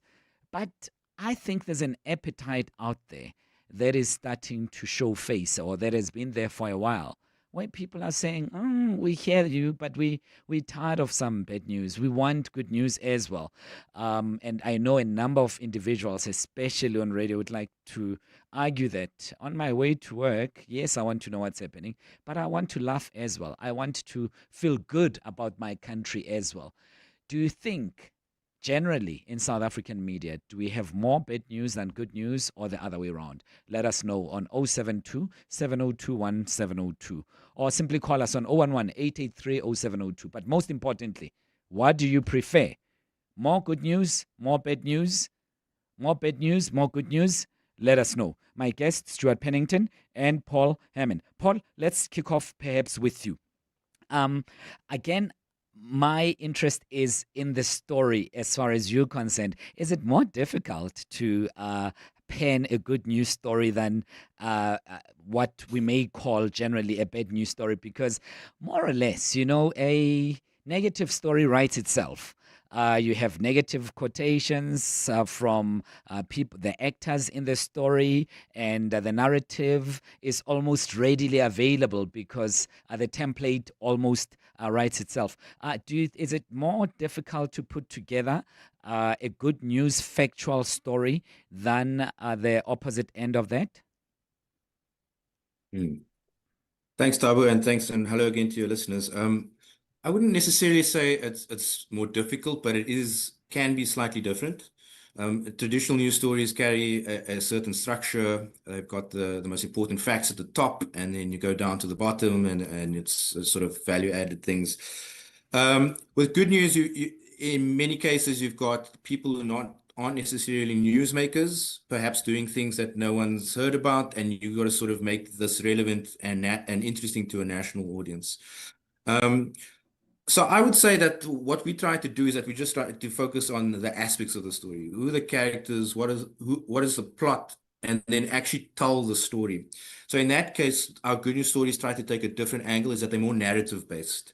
They are factual, we stick to the accuracy, we try and get the full story, we try to ask the right questions, but then rather than giving you the top line sort of lead-in question followed by the quotes, the way you would a normal news story, we actually try to tell a story. Person A went to B and it ended up in C.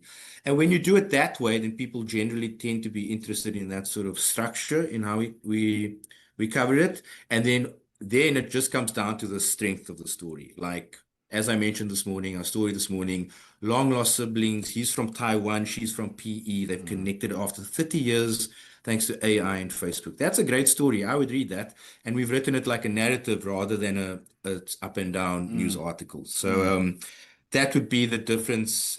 And there is a challenge. You need to compete with the Springboks or the president. But I think if you do it correctly, it'll find its audience and the right people will enjoy it.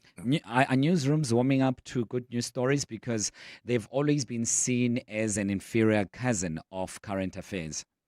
Yeah.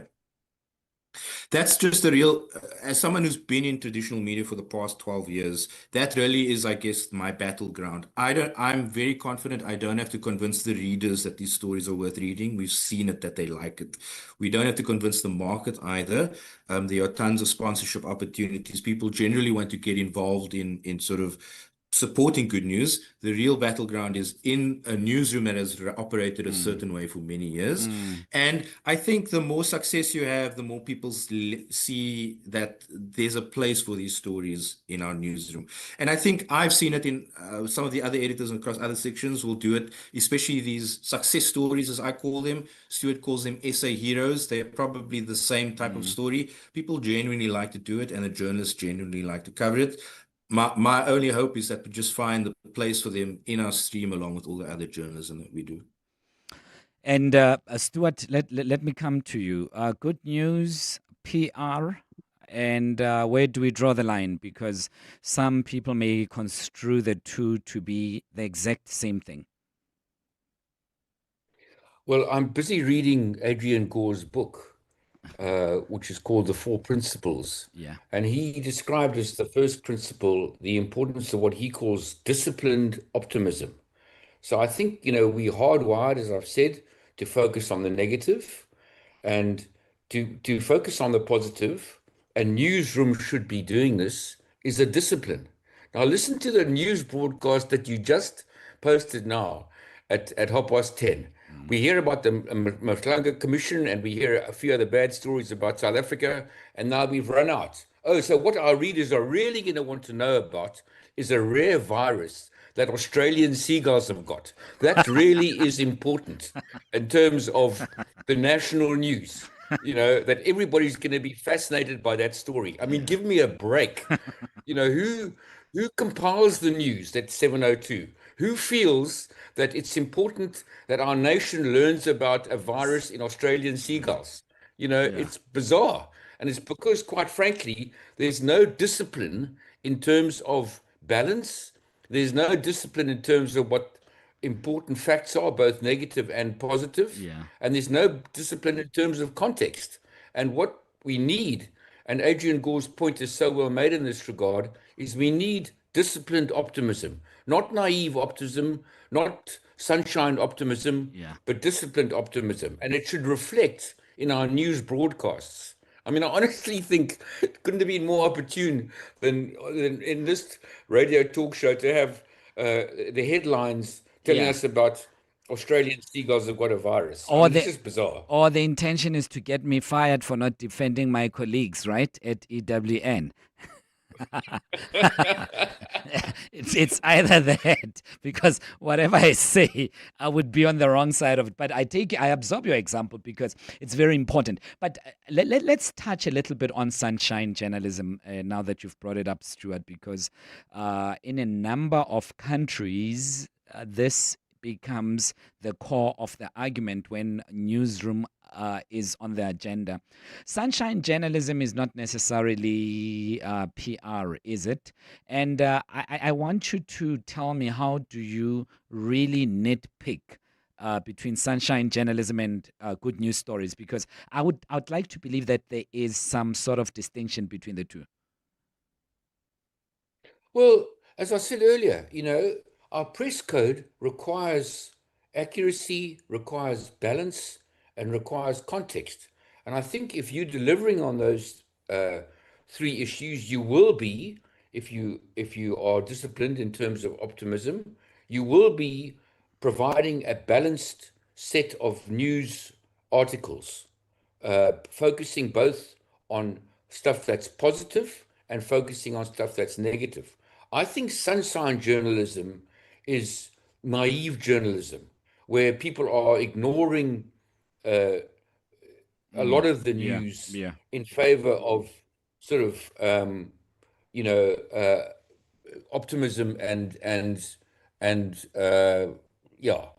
unrealistic sort of sentiments. I think people want to know what's going on, and they want to know where the focus, where the news is. But as I said earlier on, I think we obsess in this country with what's going on in governments.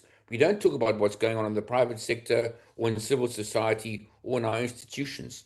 And I think there are lots of factually based good stories that are coming out of those areas, which should be part of our news broadcast, not viruses in Australian seagulls.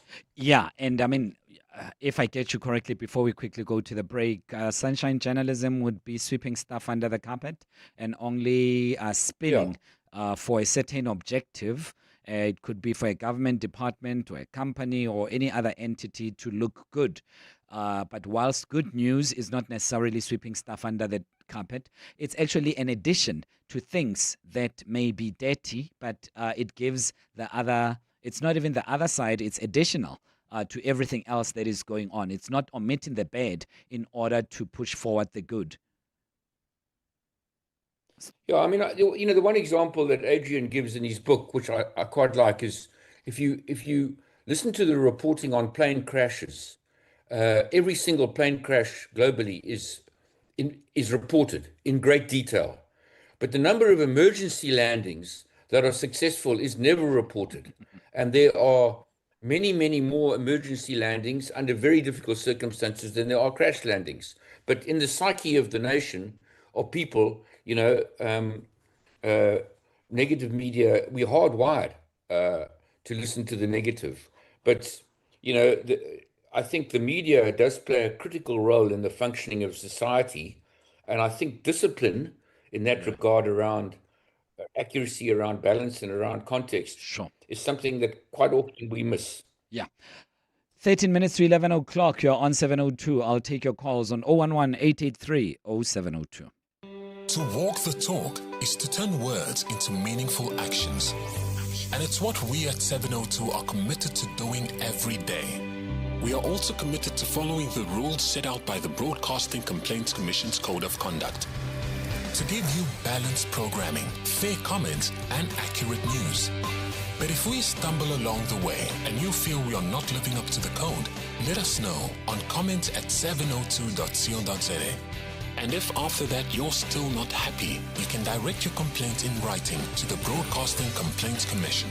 Email bccsa@nabsa.co.za. For more, visit bccsa.co.za. When you are walking 702 Josie, my Josie Walk the Talk on Sunday, 26 July, keep your eyes open because Mazda is bringing wonder to the 8-kilometer route. There'll be 5 Mazda Wonder experiences, including a piano performance, a world of color, a bubble field, a Japanese garden, and the Mazda Wonder Hub. Visit one of the 5, then capture and share your wonder moment on Instagram, Facebook, or TikTok. Tag and follow at Mazda SA using hashtag Mazda SA, and you could win your share of 50,000 Rand. Mazda, where wonder awaits. T's and C's apply. Tag cart 10042781. At the 702 Josie My Josie Walk the Talk, snap and share any one of 5 Mazda Wonder experiences using hashtag Mazda SA to stand a chance to win a share of 50,000 Rand. Sure, they aced it.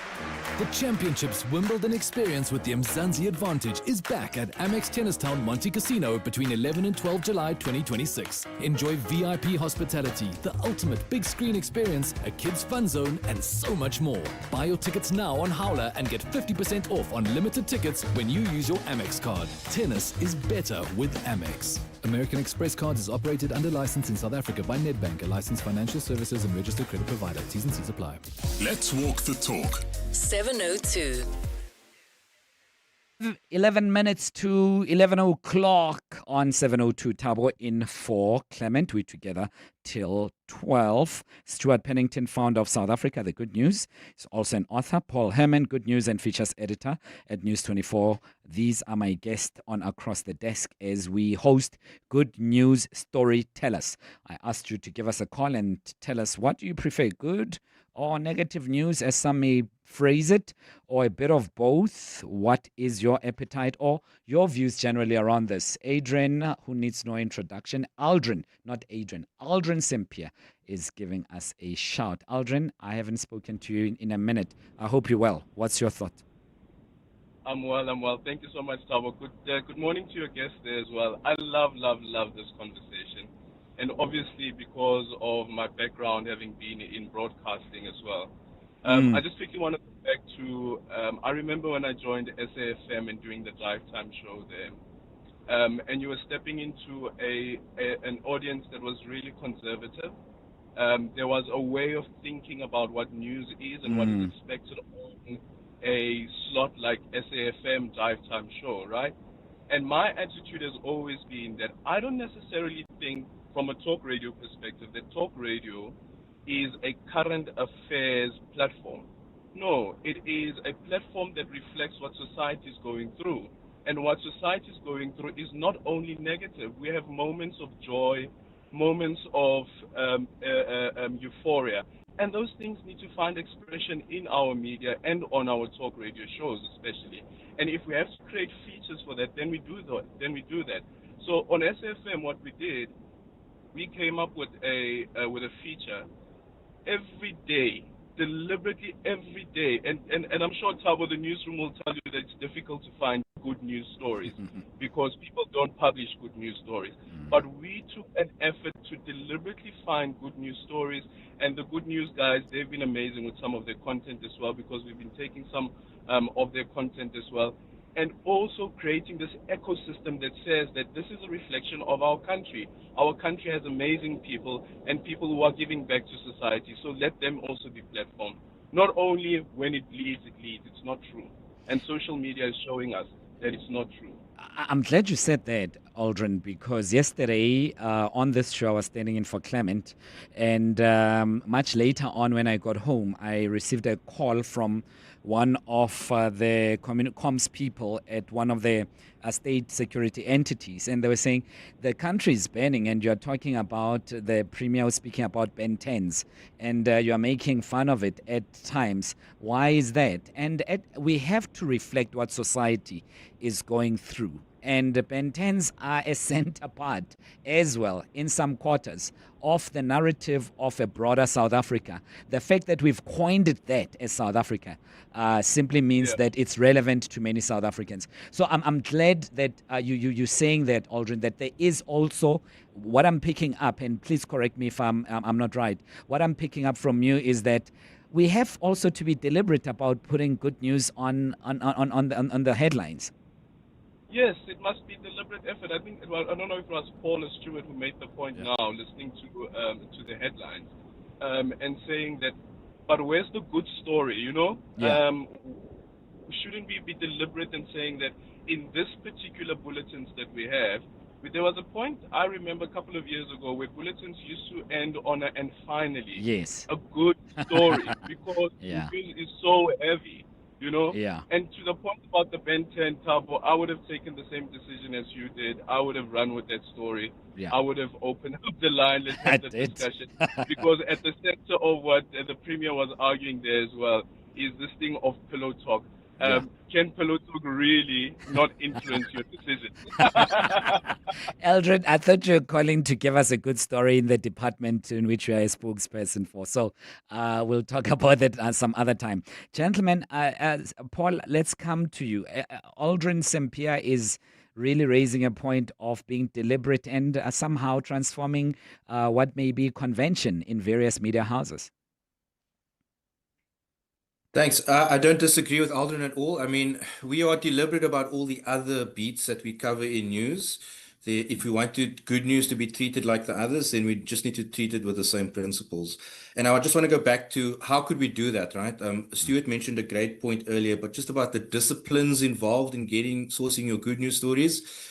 I think traditionally, at least what I've seen, is that, you know, when people are compiling what types of stories to cover, there's sort of this feeling of, when it came to good news, sort of anything goes, you know, it's not real news, so we'll just find anything. And what Stuart mentioned about actually finding a discipline and following the codes and getting the stories and choosing what not to cover is almost as important as what you choose to cover.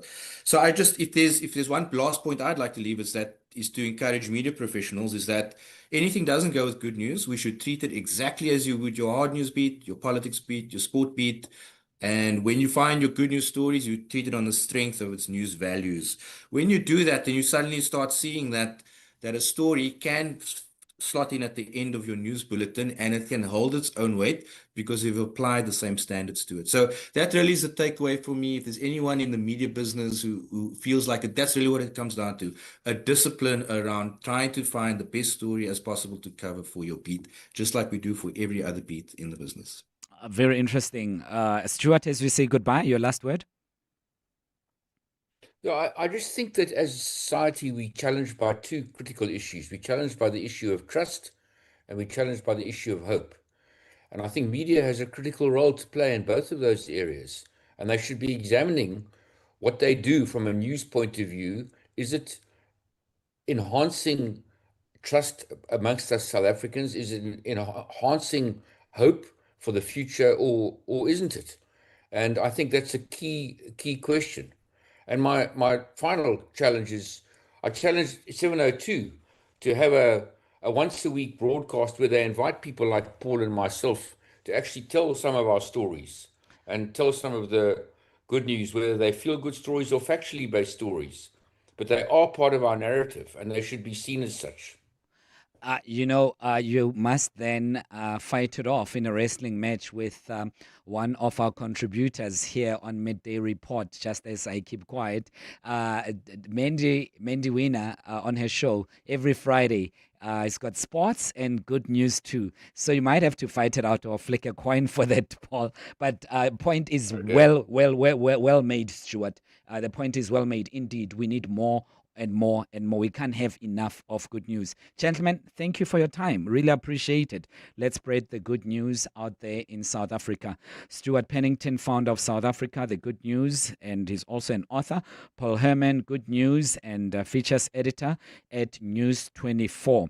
I'm still keen to hear from you as to what you think of more good news than bad news in the media that you consume on a day-to-day basis. You're on 702, and on the other side of 11, just a quick reminder, we'll have a relationship focus and we'll ask you, have you settled for less in your relationship? 2 minutes to 11. Score big with the Checkers XXL Savings Championship with over 150 million rand in weekly extra savings. Get Nescafe Gold Instant Coffee 200 or 220 grams for $149.99. Baker's Choice Assorted Biscuits 1 kg for $169.99. And Dove Bath Soap 90-gram bars 4 per pack for $64.99. Valid until 12 July, only at Checkers. Has your identity number been blocked? The Department of Home Affairs is calling on all individuals whose identity numbers were blocked before November 2022 to visit a Home Affairs office and submit representations to resolve their status. You have until 10 July 2026 to appear in person and provide the required supporting documents. Failure to respond may result in cancellation of the affected identity number following the completion of the administrative process. A blocked identity number can affect your ability to access jobs, education, banking services, social grants, and even participate in elections. For more information, visit www.dha.gov.za. Click on Blocked IDs. The Department of Home Affairs, delivering dignity for all. Looking to save money on your business insurance? Well, switch to OUTsurance Business Insurance and you could get a massive 20% discount on your business insurance premium. Switch today and get a guaranteed non-escalating premium for 12 months. Even if you claim for convenience stores, restaurants, beauty salons, pharmacies, and all other businesses, make the smart business move and switch to OUTsurance Business Insurance. Today, visit outsurance.co.za or call 08600 60,000 today. Licensed insurer and FSP. T's and C's and information online. This is EWN. Good morning, I'm Sfiso Zulu. The NPA is no longer opposing bail for former Ekurhuleni municipal manager Imogen Mashazi and the city's suspended HR head Linda Xashega in their corruption matter. They're applying for bail at the Germiston Magistrates Court after spending the nights in custody at the Brooklyn police station. The pair are appearing alongside their co-accused, suspended EMPD Deputy Chief Julius Mkhwanazi and Head of Legal Services Kemi Bihari, who were each granted 50,000 rand bail yesterday. The case stems from a specialized investigation into the so-called Blue Light saga involving vehicles linked to alleged crime boss Vusmuzikat Madlanga. Prosecutor Ncebantelwa has told the court this morning that the state has changed its position on the bail. We don't believe that they are afraid of this, and that since accused number one is already on a pension, and accused number three, that is the applicant number three, is on suspension already. So the chance of them interfering with our investigations is so limited. Some bail conditions will show some of the effects, of the concerns. A retired police officer is testifying at the Madlanga Commission about a complaint against tainted senior intelligence cop Feroz Khan and how it was handled by investigating Directorate Head Andrea Johnson. Today, the Commission has turned its focus towards IDEC and alleged interference in cases against Khan. Retired Hawks officer Kobus Rulofse is among 4 witnesses testifying today. Rulofse has told the Commission this morning about a complaint that was laid by a colonel who was working with Khan in 2018 who claims Johnson, who was a senior prosecutor at the time, allegedly leaked the details of the complaint to Khan. Colonel told us that the female caller told her that she would send her email and the contents of the email must be given to General Khan, and thereafter the colonel must delete the email. Shortly after the call, the colonel received an email from a Gmail address bearing the name Andrea Johnson. The subject header of the email was Betlek complaint. The East London Regional Court in Dunsane is expected to deliver judgment today in the inquest into the deaths of 21 young people at a Nyobeni tavern. 4 years have passed since the tragedy, and the families say they still don't know what happened. Pupils had gathered at the tavern in Scenery Park to celebrate the end of their exams in what was called a pens down party. Former tavern owners, their married couple were arrested in 2024 on charges of contravening the Eastern Cape Liquor Act, and the court's ruling is expected to determine whether anyone should be held criminally liable for the deaths. And Bafana coach Hugo Bruce has confirmed he will not continue his role beyond the conclusion of the FIFA World Cup. Bruce's future had been the subject of speculation after he seemed eager to reverse his decision to retire from coaching, which he announced prior to the tournament.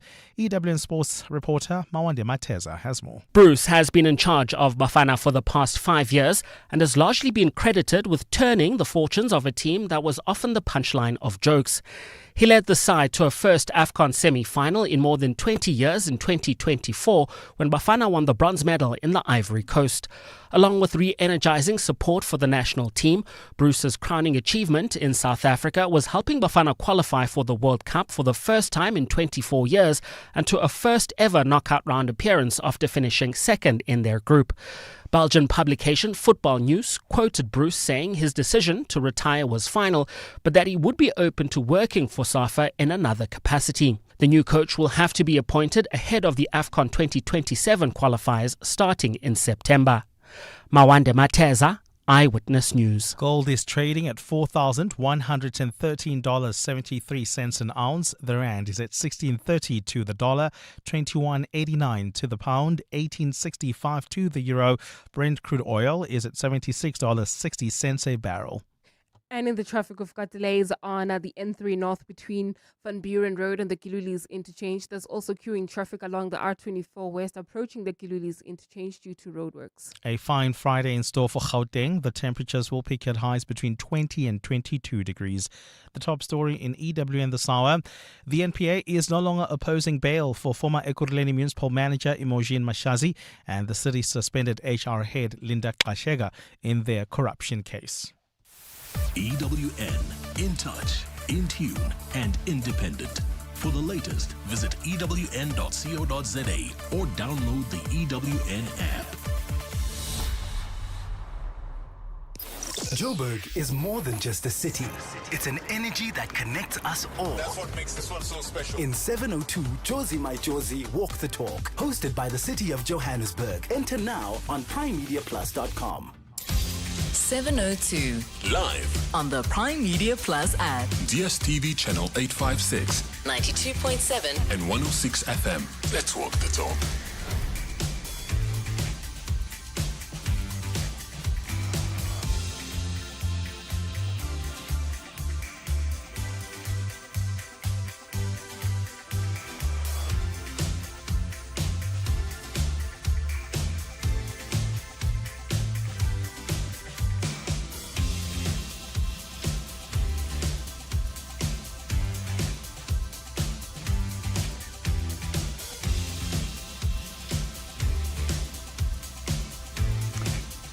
.702 it is, 6 minutes after 11. Clement is not here. My name is Thabo Sholemashao.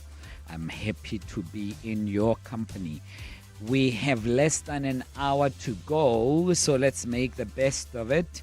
Time just runs out. You don't know where it goes, especially when you're having fun.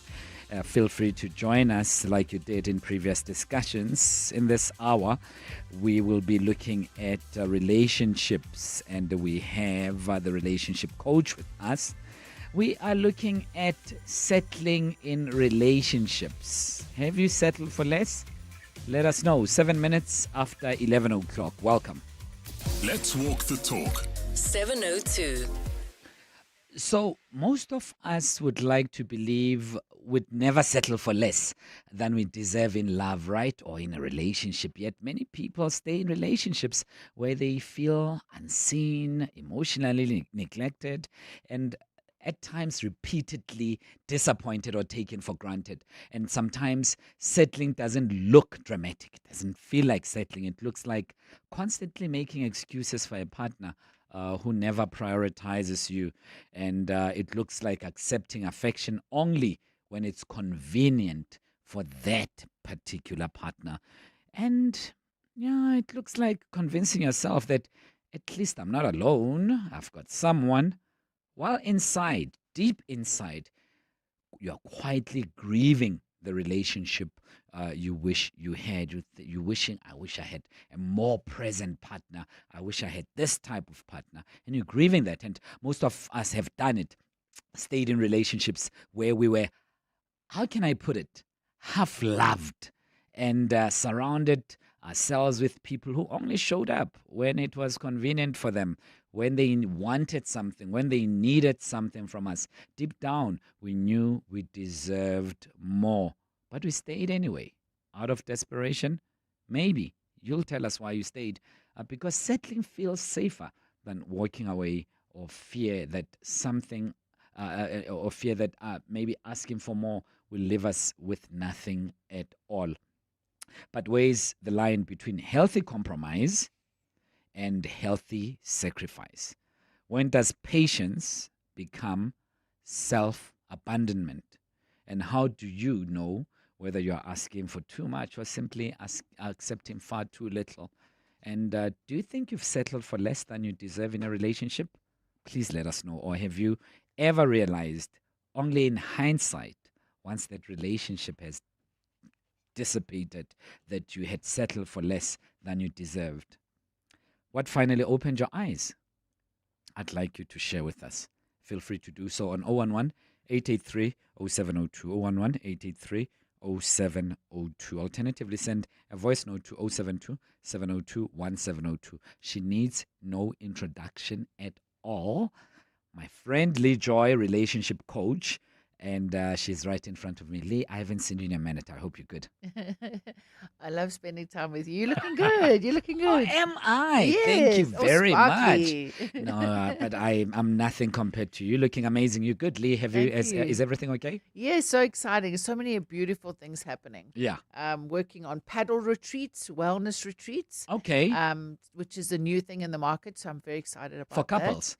for romantic couples, friends, Yeah. or colleagues. Okay. Then I'm working on a panel discussion on positive masculinity. I saw that. I need to come back to you. You sent me Yes. something like that. I need to Yes, respond to I'm you. Yes. very excited about that. Yeah. The response has been so overwhelming from the men of substance like yourself in my network. Yeah. It's really necessary. Yeah. And really what I'm trying to create is a space where men can hear each other and I can hold back women and their their opinions and just create a safe space for men to just for you guys to figure out where you want to go and what does it mean to be a man. That would be for yourselves. beautiful, you know, because without- at times it's riddled with noises from people Exactly. who are telling you a man should do this, a man must be this, and they're not men themselves. You're thinking, how do you know? It was confusing, right? Yeah, It's like yeah. how I know who, my dad raised me to be a man, or I had no dad. Yeah. Like we've got 60% of a fatherless society around the world, not just in South Africa. Yeah.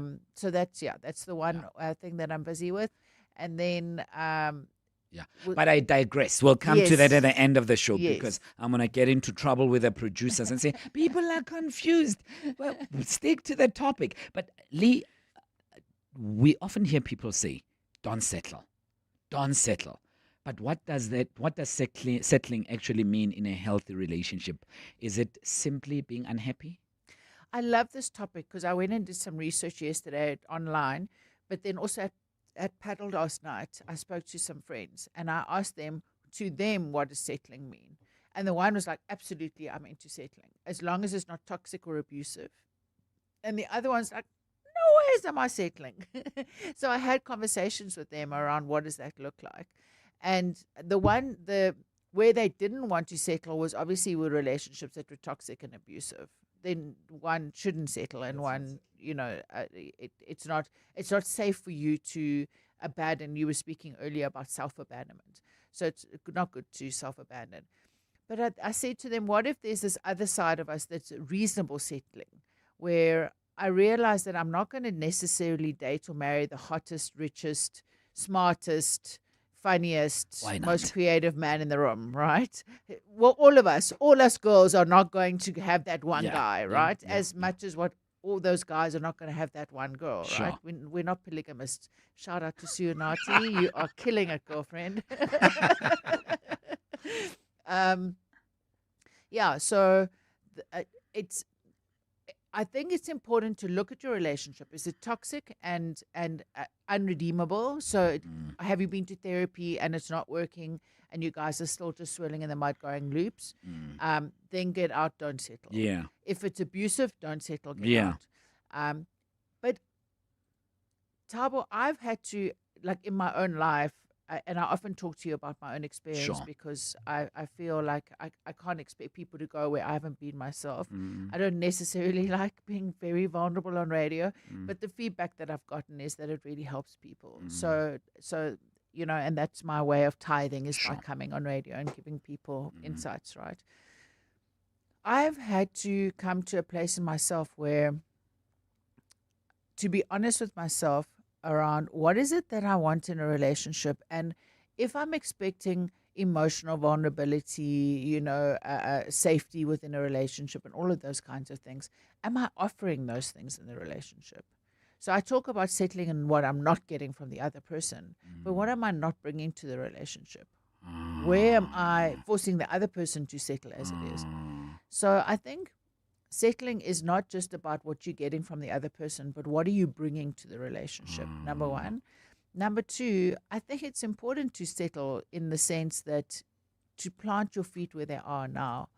There's that lovely saying that the grass is greener on the other side because there's more manure. Yeah, yes. Coming with a smell as well. Yeah. So if you stay where your feet are planted and you look at where you spoke earlier about compromise, healthy compromise, and not self-abandonment. Even that I'll question in the sense of I have to sometimes self-abandon my needs for the betterment of the relationship. So let's use an example. I'm in the kitchen, my partner's grumpy, he says something. I have to, my need in that moment is stand up for myself. But maybe the need for the relationship is just to shush. is to walk away and say nothing. So my initial, I'm using a very banal example, but my initial need is to stand up for myself. But is it necessary? Right? Otherwise, I'm just gonna. So if I look at settling, then I've settled in the sense that I've settled within myself, not to detach with love and not get into that tussle. So the idea of settling is has so many nuances to it. I don't think it's cut and dry in such a simple topic. And you have just, peeled an onion, because we are getting to various layers of it. And at times we assume it to be just black or white. You are settling, meaning you are desperate. You need to get out of there as soon as possible. It's bad. Don't settle. Or the opposite end of that, everything is hunky-dory, 100%. And it's never that. So share with me, if you will, Lee, on compromise and settling, the difference. It's not just lexicon, I'd like to believe. There's more to it. And maybe share, are we maybe interchanging the vocabulary wrongly? Because what you described to me sounded like a compromise where my partner perhaps is not feeling so well today. And I can say, oh, you're not feeling well. What must I do about that? Do as you please and walk away. Or I should compromise and think, she's not feeling well today. Let me be more present. Let me abandon my phone a little bit and my work a little bit and focus on her. Share about that, please. Compromise and settling.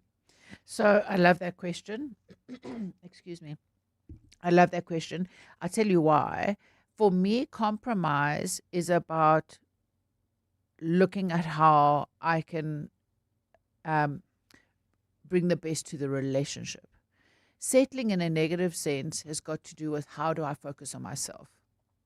So if we look at the situation, my partner is ill. How do I compromise? I offer him or her ginger tea. I make dinner. I sort out the kids.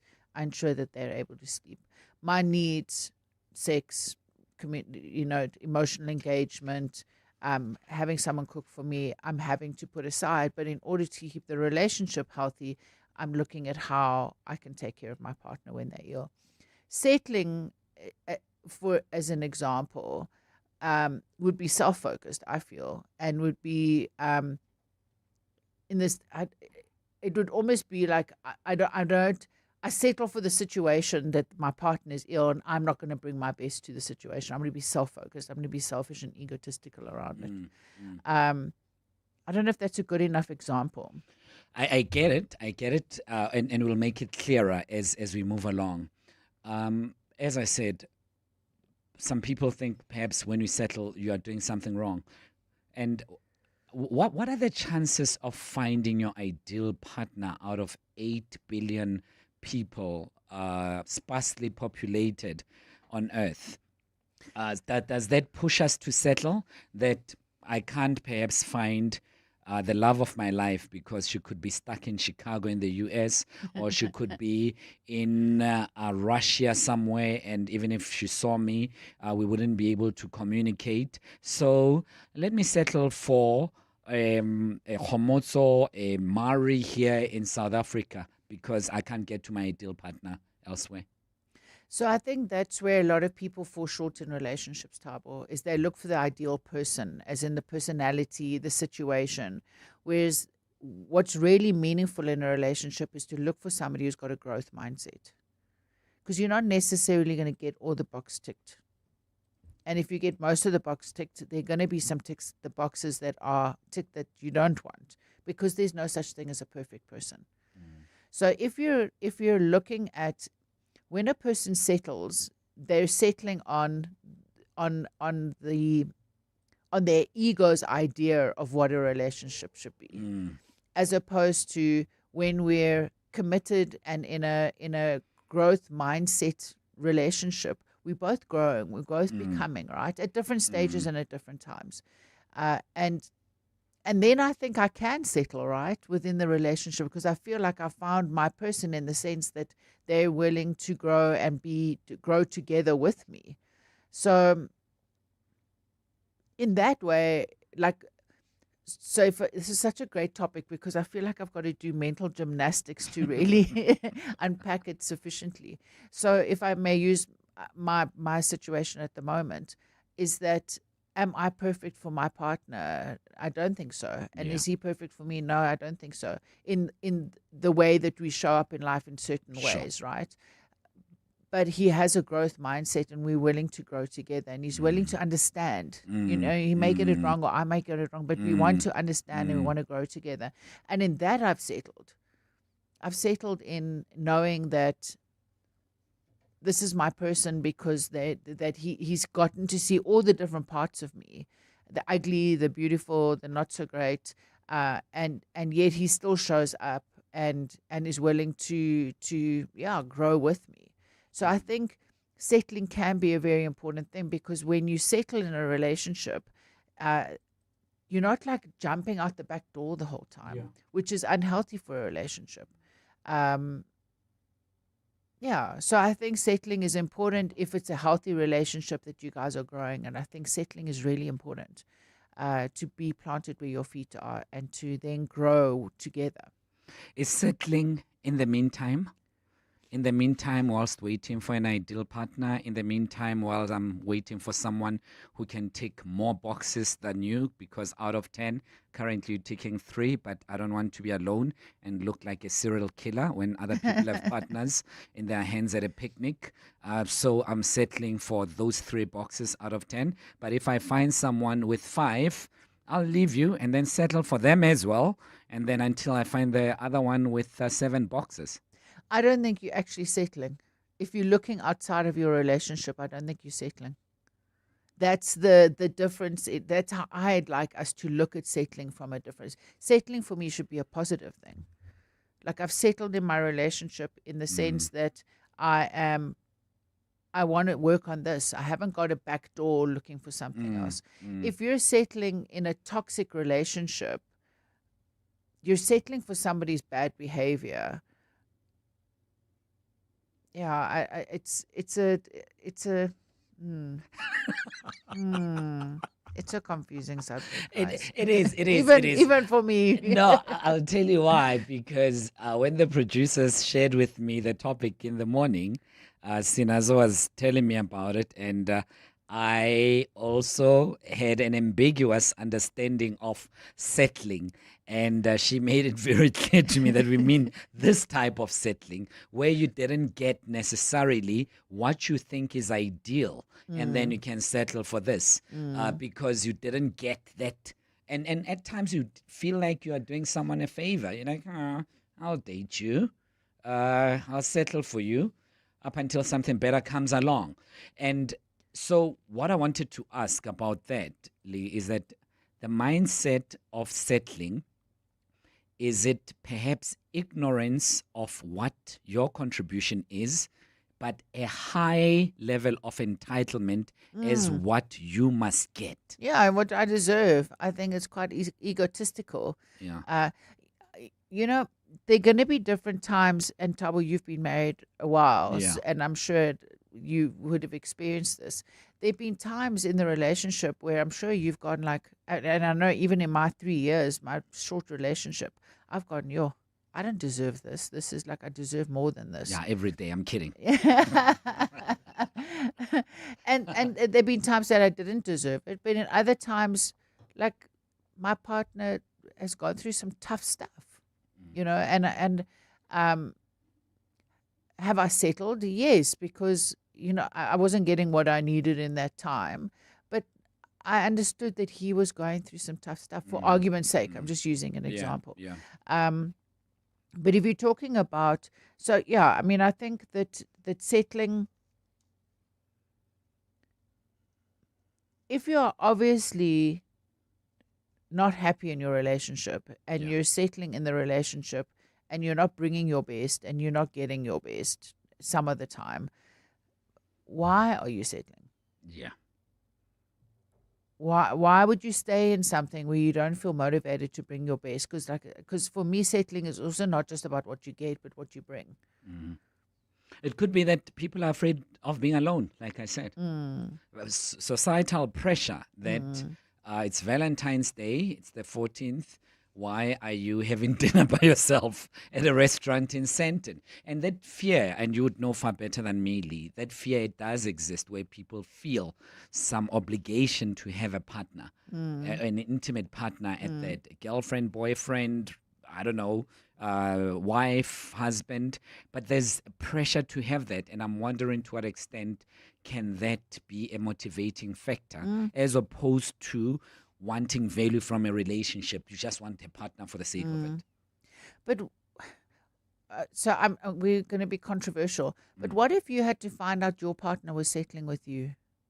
Oh my goodness me! Wouldn't that hurt? It would. Hey, it would. So why would we dish out what we're not prepared to receive? Yeah. So in that way, I'm like, that's selfish. That's using someone. It is. It's using someone. You you're settling. You're not getting what you want. There's a generalization that is popular in the streets. That mostly it's a generalization, and I understand the prejudice around that. I'm bringing it for purposes of this conversation and ventilating various argument points. That generally, ladies in a heterosexual relationship marry someone that they can grow with, and men marry someone that they love, someone whom they are deeply in love with. So a lady wouldn't necessarily be madly in love with me, but they're like, okay, Thabo, okay, we'll be okay together. Yeah, he loves kids and whatever else. Yeah, but the love of my life is right there. He's married to someone else, so I'll settle for this idiot called Thabo because he's on radio every now and then. It looks good on me, or whatever else. I'm just being whimsical about it. Yeah. So I'm just saying, how true is that? It could be the other way around, though, as far as genders are concerned. But I'm just wondering, is that prevalent at all, where it's often one partner who's settling? And the other is madly in love, is full Monty with this thing, is deep into it. And the other one is, okay, let's go along with this. Well, let's look at arranged marriages. Yeah. Isn't that settling? In a sense of like someone's been chosen for you. And there are many, many beautiful stories of how people ultimately fell deeply in love with each other in arranged marriages. Not all of them, obviously. So I don't think settling necessarily has to be the last hooray. I mean, it could be a season that you're in, and it could shift and change when you see something new in your partner.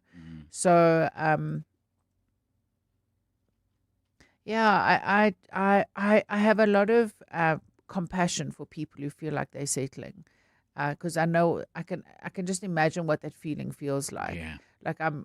Like you're kind of hopeless and you've given up on the love of your life, and you know this is where I'm at, and I might as well just suck it up, and this is my life, and that must be quite a sad place to be, so I have compassion for people in that space, but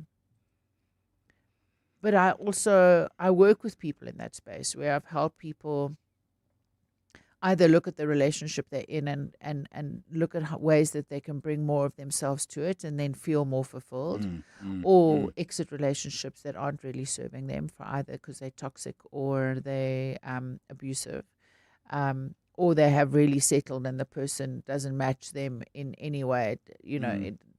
It's not a growth mindseted relationship. So I think that if you're feeling like you're settling in your relationship from a negative point of view, I think it's important to, come and see someone like me where we can help you identify, so you can move out of that space, either within the relationship or out. Yeah. Very interesting. I'd love to find out from you. Look at your relationship. It could be that you're married, or you've just started this relationship, or it's been going on for some time, and you wonder if this person deserves you. or do you deserve this person yourself? What are you bringing on board to that relationship? What are they bringing? And do you feel that you've settled for less? You could do better than the current partner? Let us know on 072-702-1702, where you could leave a voice note or a text message, or call us directly. Lee's right here. She's happy to entertain your thoughts and your musings on 011-883-0702, 11:30. Bailey Dlamini standing by for Eyewitness News headlines. Welcome. Good morning, Bailey. Thanks, Tabo. A very good morning. Former Ekurhuleni City Manager Imogen Mashazi and suspended HR head Linda Xashega have been granted 50,000 Rand bail each. They applied for bail at the Germiston Magistrates Court after spending the night in custody facing corruption-related charges. The pair appeared alongside their co-accused, suspended EMPD Deputy Chief Julius Mkhwanazi and Head of Legal Services Kemi Buhari, who were also each granted 50,000 Rand bail just yesterday. A retired police officer is testifying at the Madlanga Commission about a complaint against tainted senior intelligence cop Feroz Khan and how it was handled by investigating Directorate Head Andrea Johnson. Today, the Commission is turning its focus towards IDAC and alleged interference in cases against Khan. Retired Hawks officer Kobus Ruelofse is amongst 4 witnesses who will be testifying today. And 11 people have been killed and 19 are still missing after wildfire tore through a Spanish village. Authorities say many of the victims may be foreign tourists who are visiting Badar, a small village in Spain. About 400 firefighters and troops battled the inferno, which witnesses say may have been started by a power line that fell and set scrubland on fire. Well, those are the headlines. This EWN and more at midday or as it happens. EWN Traffic. Well, travelling on the N3 North, we still have got delays between the Baklu interchange and the Kilulis interchange. There's also queuing traffic on the N12 and the R24 West. That's due to roadworks there. While travelling towards El Dorado Park, we've got delays on the Golden Highway approaching the N12 exit. That's due to roadworks. There's also queuing traffic reported in Amalgam along the M2 West between the Crown interchange and Main Rift Road. Travelling in the city of Tshwane, we've got a major accident scene. It's on the N1 North. It happened right near Rigel Avenue. It's causing delays from the Flying Saucer interchange. Please try to avoid this one. You can still use the R21 North or the N14 North, especially if you're heading towards the city of Tshwane and CBD, that is. More updates at the top of the hour with Karabo Jale. Stay tuned. There's more EWN on air, online, and on the EWN app. John Perlman.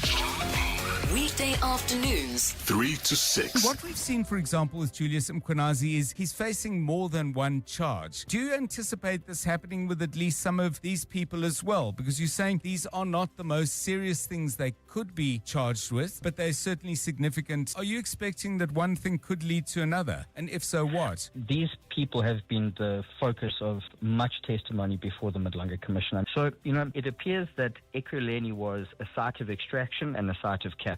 Jeff Wicks, investigative journalist at News 24. John Perlman. 3 to 6 on 702. 702 Josie, my Josie Walk the Talk is calling on you to walk with the people, for the people, on Sunday, 26 July. Babize bonke. And this year, you can choose from 3 different inner city routes. The 5-kilometer Victoria Yards route takes you from Ellis Park through inspirational Joburg Cricket Club into Victoria Yards and past the Troyville Hotel. You then finish off at Ellis Park. So whether you're taking on the 5-kilometer, 8-kilometer or 15-kilometer, enter now on primemediaplus.com and get ready for the 702 Josie My Josie Walk the Talk, hosted by the City of Johannesburg. Ready to go? No, can't.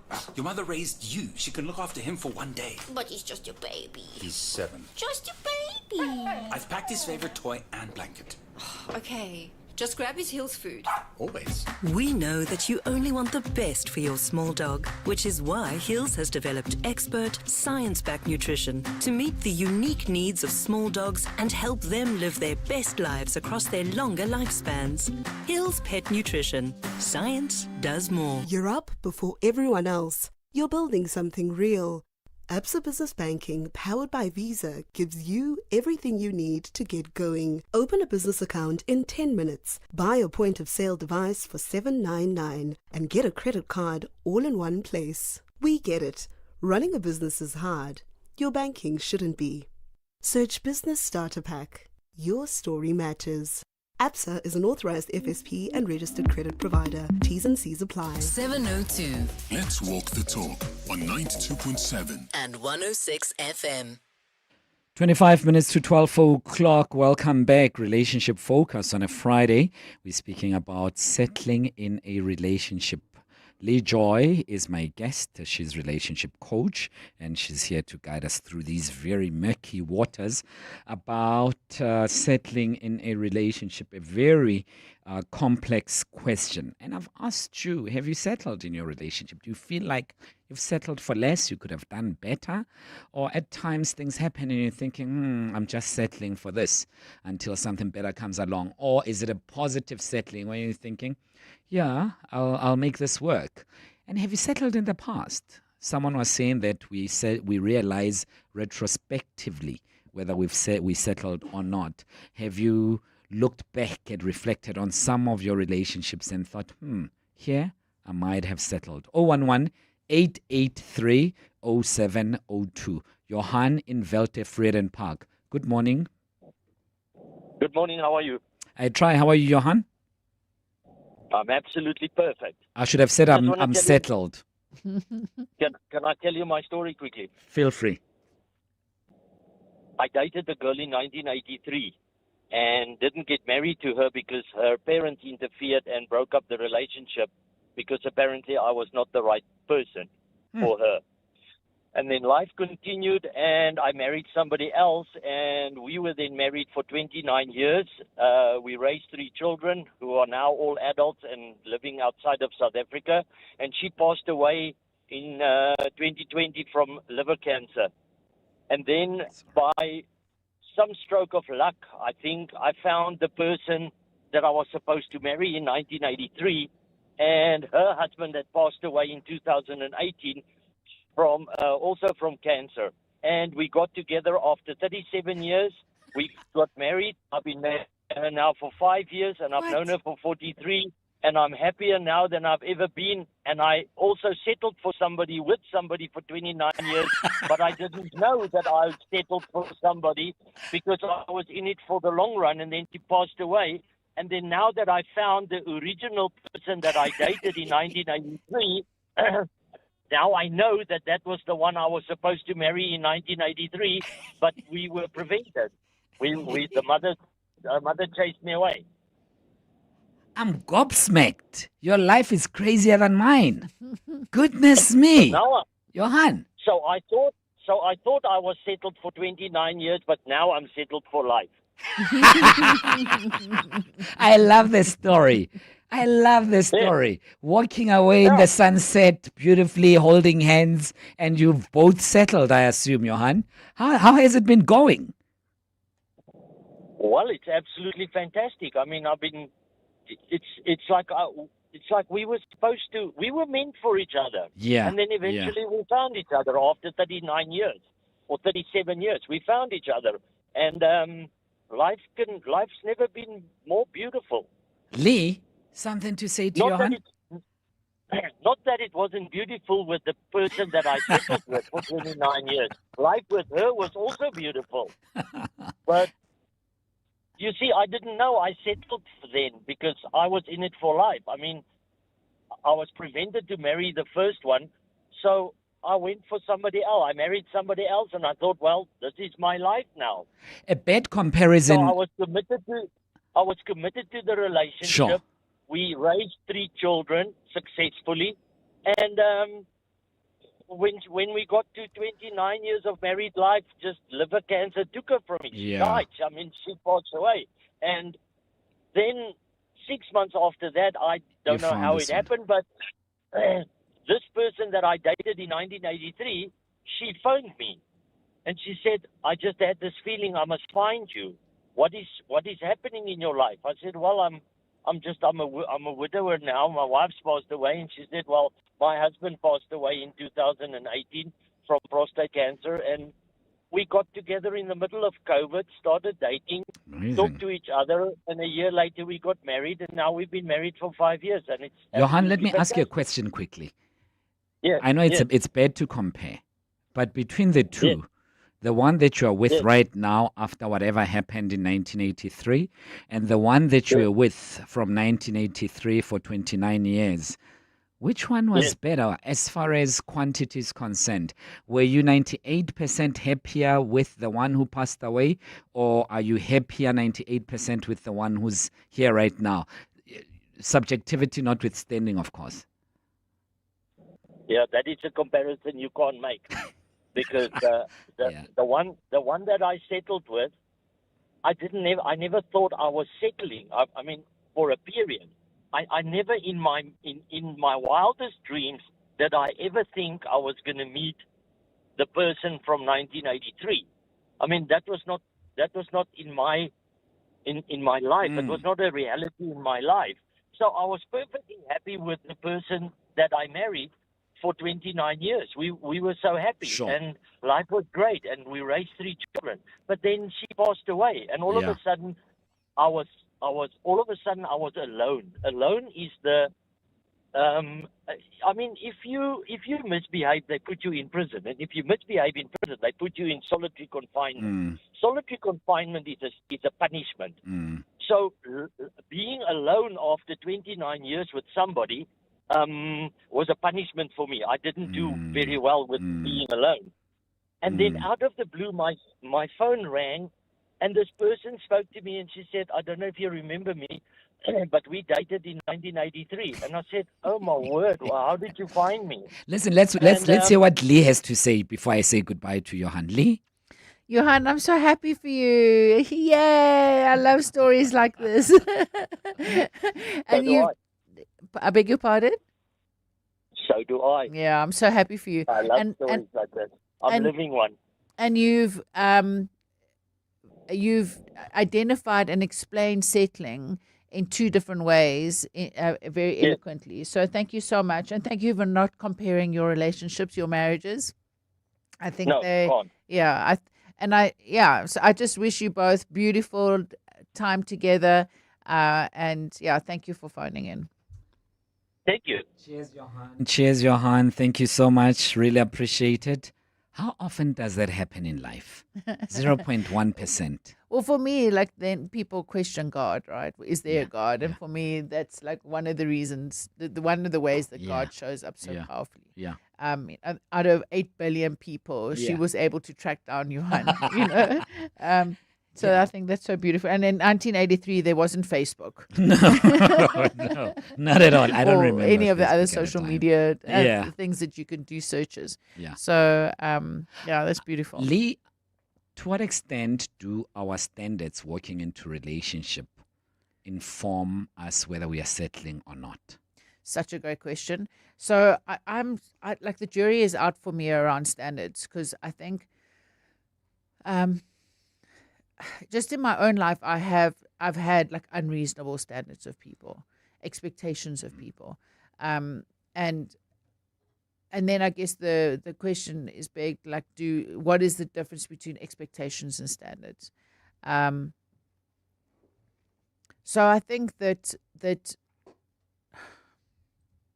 I just sound so, like, I know of a couple who the parents, I mean, they've been married now 50 odd years, and the parents were like, looked down on the husband. Like, he was, in Afrikaans they say, hy was nie van dieselfde vuurmaakplek gemaak nie, of hy was onder die vuurmaakplek, something like that. So he's like below the fireplace. He's like he's not quite legit.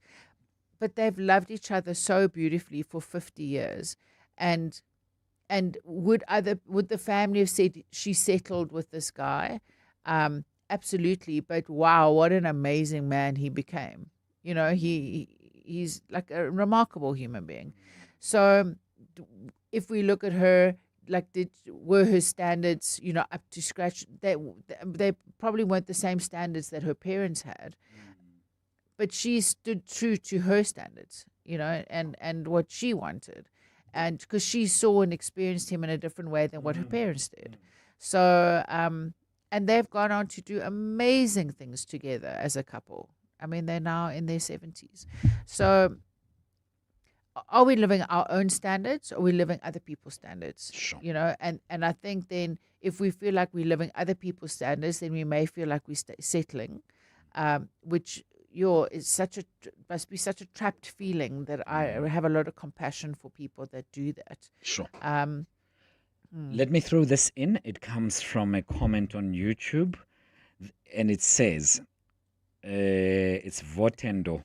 It says, they're settling for less, settling for what's available, settling because there's expectations from family that you should be married by now. One has to be honest with themselves. Absolutely, Vintendo. I think that those are such great examples of different types of settling. But ultimately, I feel, Tabo, we each have our own soul. We each have our own life, and we each have our own choices and responsibility to and accountability for our own soul and what we need to do in this life. And even though we may have these high expectations placed on us by friends and family, I think it's important to know ourselves and to have the self-awareness around what it is that we're really wanting. You know, when we talk about, there's that beautiful thing that I wanted to be courageous, so God sent me situations where I needed to learn how to be courageous. I needed to learn patience. Or I wanted to be patient, so God sent me situations to be patient. And I think for me, I've wanted to love, so God's given me situations where people have been unlovable. Yeah. And that I've stepped aside within my ego and allowed God to love that person through me. Yeah. So, yeah, settling in the negative form is giving up on that ability to make choices and to be the instrument of love for another. Fantastic. Well put there, Lee. 13 minutes to 12 o'clock. 072 702 1702. Hi, Tabo. Very, very interesting topic. And, you know, I think a lot of people, maybe some people may look at it as settling, but I think every person gets into a relationship knowing why they are going there. So if somebody is settling for less, there's a reason that they're settling for that less. But generally, I think you can only know that you are settling or you've settled for less in hindsight. Because this month, I may feel like I settled for less, and next month, I may feel like actually it's a good thing I didn't jump. So it might depend on where you are in your relationship as well. Shivers in Boston. Good morning, Tabo and your guest. This is Sim. The word settling in itself has got a lot of negative connotations attached to it. The reality is that you are never going to find a type of a partner who ticks all the boxes, who's this ideal partner, a storybook partner. No, you are never going to find that one. What you need to look for is a type of a partner who meets the basics, like how their approach through life. Do they have career goals? Is that the type of a partner that you can build a life with? Like things like, do they take care of their health? Do they? Is that the type of a partner who contributes equally towards a relationship? The type of partner who reciprocates your effort? Type of respect, things like respect, love, and so on. But a perfect partner, you're never gonna find it. So you shouldn't say you are settling. You are looking for a partner who you can grow with. Very interesting, Lee. Absolutely, Sam. I love what you're saying there about no one's perfect. Yeah, and could it be that with time things change for the better or for the worse? It could be that I'm settling. I'm with you now, but much later I feel that I'm settling. You could be an ideal partner right now, and I feel that this is just perfect. And a little bit later in a relationship, and I feel like I've settled because people change, people grow, we develop, we change. tastes, in partners, in mindsets, and in everything else. And much later on, you realize that, I actually settled here and I must look for the door. Yeah. The converse applies as well. Yeah, I mean, I think that I think that our view of relationships in today's day and age worries me. It's like this. We have this disposable idea of relationships. Like our washing machines in the old days used to last 20 years. They now last 7. And I think that our relationships are the same. We run away too quickly when things are hard or not satisfactory. So I think, and there are times that people go through, like someone's ill, mentally, physically, emotionally ill. We're not going to get our needs met necessarily in those periods. And are we settling? Absolutely. But isn't that what love's about? Isn't that what love's about? Is at times sacrificing ourselves and our needs in order to hold space for somebody else to heal. So I think that people run away too quickly, and there's this disposable. People have become disposable to each other, and I'm worried because our society. The foundation of our society is determined by the strength of our relationships. And if our relationships are based on people being disposable, it creates a very wonky society of which we are privy to and what we are experiencing today. So my suggestion is go into relationships with your eyes wide open. Look at spaces and places that are toxic and abusive. Go into therapy with that person, with yourself, because no person, a narcissist has a covert narcissist. Sure. An addict has a codependent. So there's no like one person's perfect in the relationship and the other one's toxic. It's just you're both toxic. We're all toxic in some way, shape, or form. No, I'm sorry to put it out there, guys. I know you're like, he said that. I'm not toxic. No. He was toxic, not me. We all got stuff. We've all got baggage. And, that's why I have this burden on my heart to help people because I believe that we can all grow and develop. So if you feel like you're settling, be honest with yourselves. Be honest with each other. Go for therapy and create robust relationships where there isn't this sense of self-abandon. Are there things that you should other than toxicity, because that's another level, and abuse another level? I'm talking perhaps about emotional exhaustion or emotional incompatibility. Someone is not abusing you. Someone is not toxic. And I know we're always looking for an excuse to get out. So we just say, Thabo was toxic. But truly, it's incompatibility. He was not toxic or she was not toxic. They didn't abuse you. You didn't abuse them. Can you get to that level where you realize that we're just not compatible? This is not a monster. This person is not a bad person. Maybe they are good for someone else and not me. I totally agree with that. That was with me and my second husband. I realized that I was actually doing him a disservice, that he deserved to be loved better than the way I was loving him. And I didn't know how to love him different. I'd been for therapy, we'd been for couples therapy, but I didn't know, I didn't have it in me to love him in the way that he needed. And I'm so grateful for his wife. I pray I pray to God every day saying, thank you, Lord Jesus, that you found him someone that loves him, because we all deserve to be loved, right? We do. And so if you feel like you're settling and this person isn't, you don't really love this person, it's not kind. It's not kind to you and it's not kind to them, and you're withholding them from finding their person. In that way, there's nothing glamorous about settling. I would love to hear from you. 072 702 1702. Yeah, what an interesting conversation. My name is Darlington from Pretoria. I think this issue of settling is very complicated.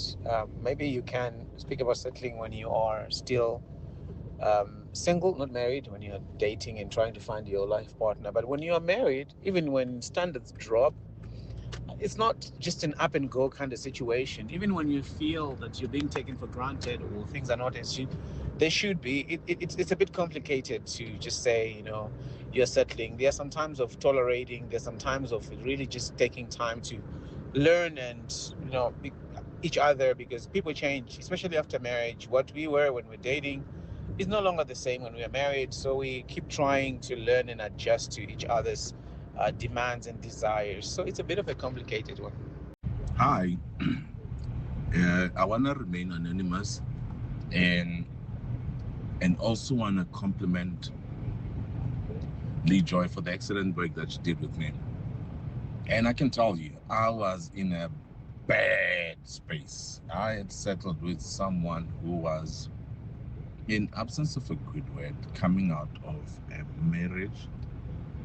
But as you dig in and we dug deeper, I found out that she was, in absence of a good word, a serial cheater. Flirting with every man, sleeping around, coming back home late at night, blaming me for everything.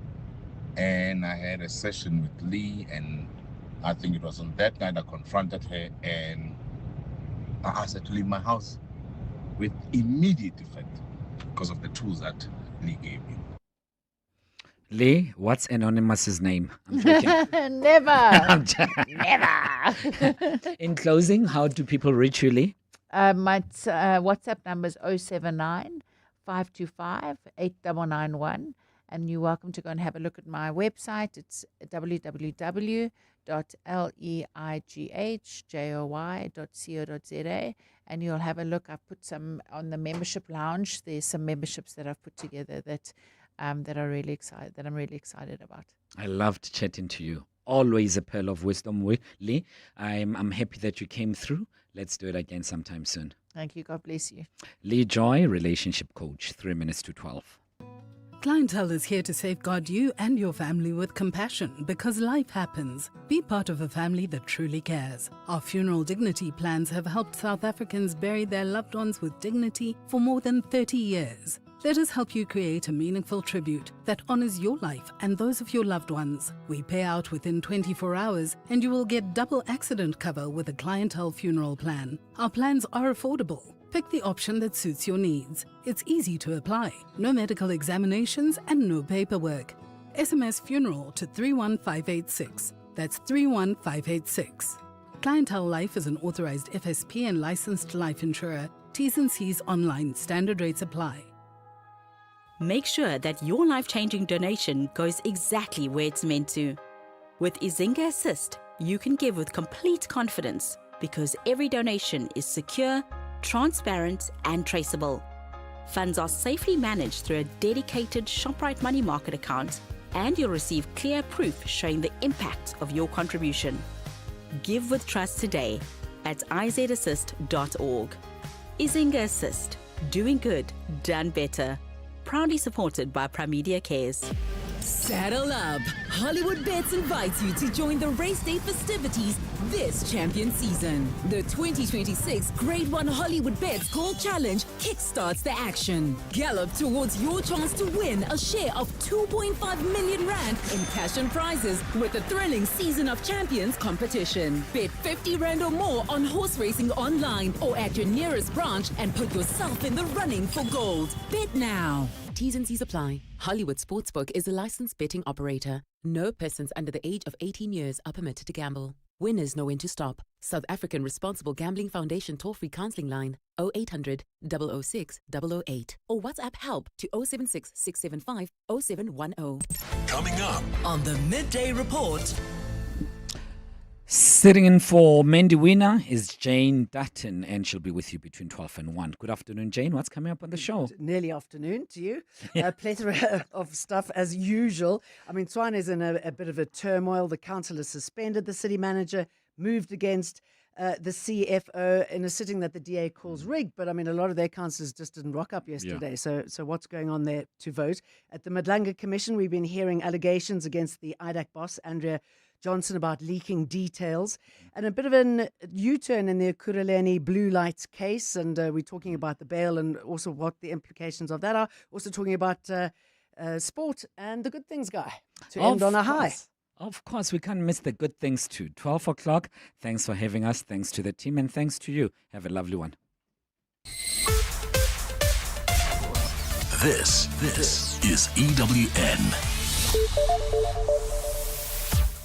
Good afternoon, I'm Bali Dlamini. Former Ekurhuleni City Manager Imogen Mashazi and suspended HR head Linda Xashega have been granted 50,000 Rand bail each. They applied for it at the Germiston Magistrates Court, where they are facing corruption-related charges. The pair appeared alongside their co-accused, suspended EMPD Deputy Chief Julius Mkhwanazi and Head of Legal Services Kemi Buhari, who were also each granted 50,000 Rand bail just yesterday.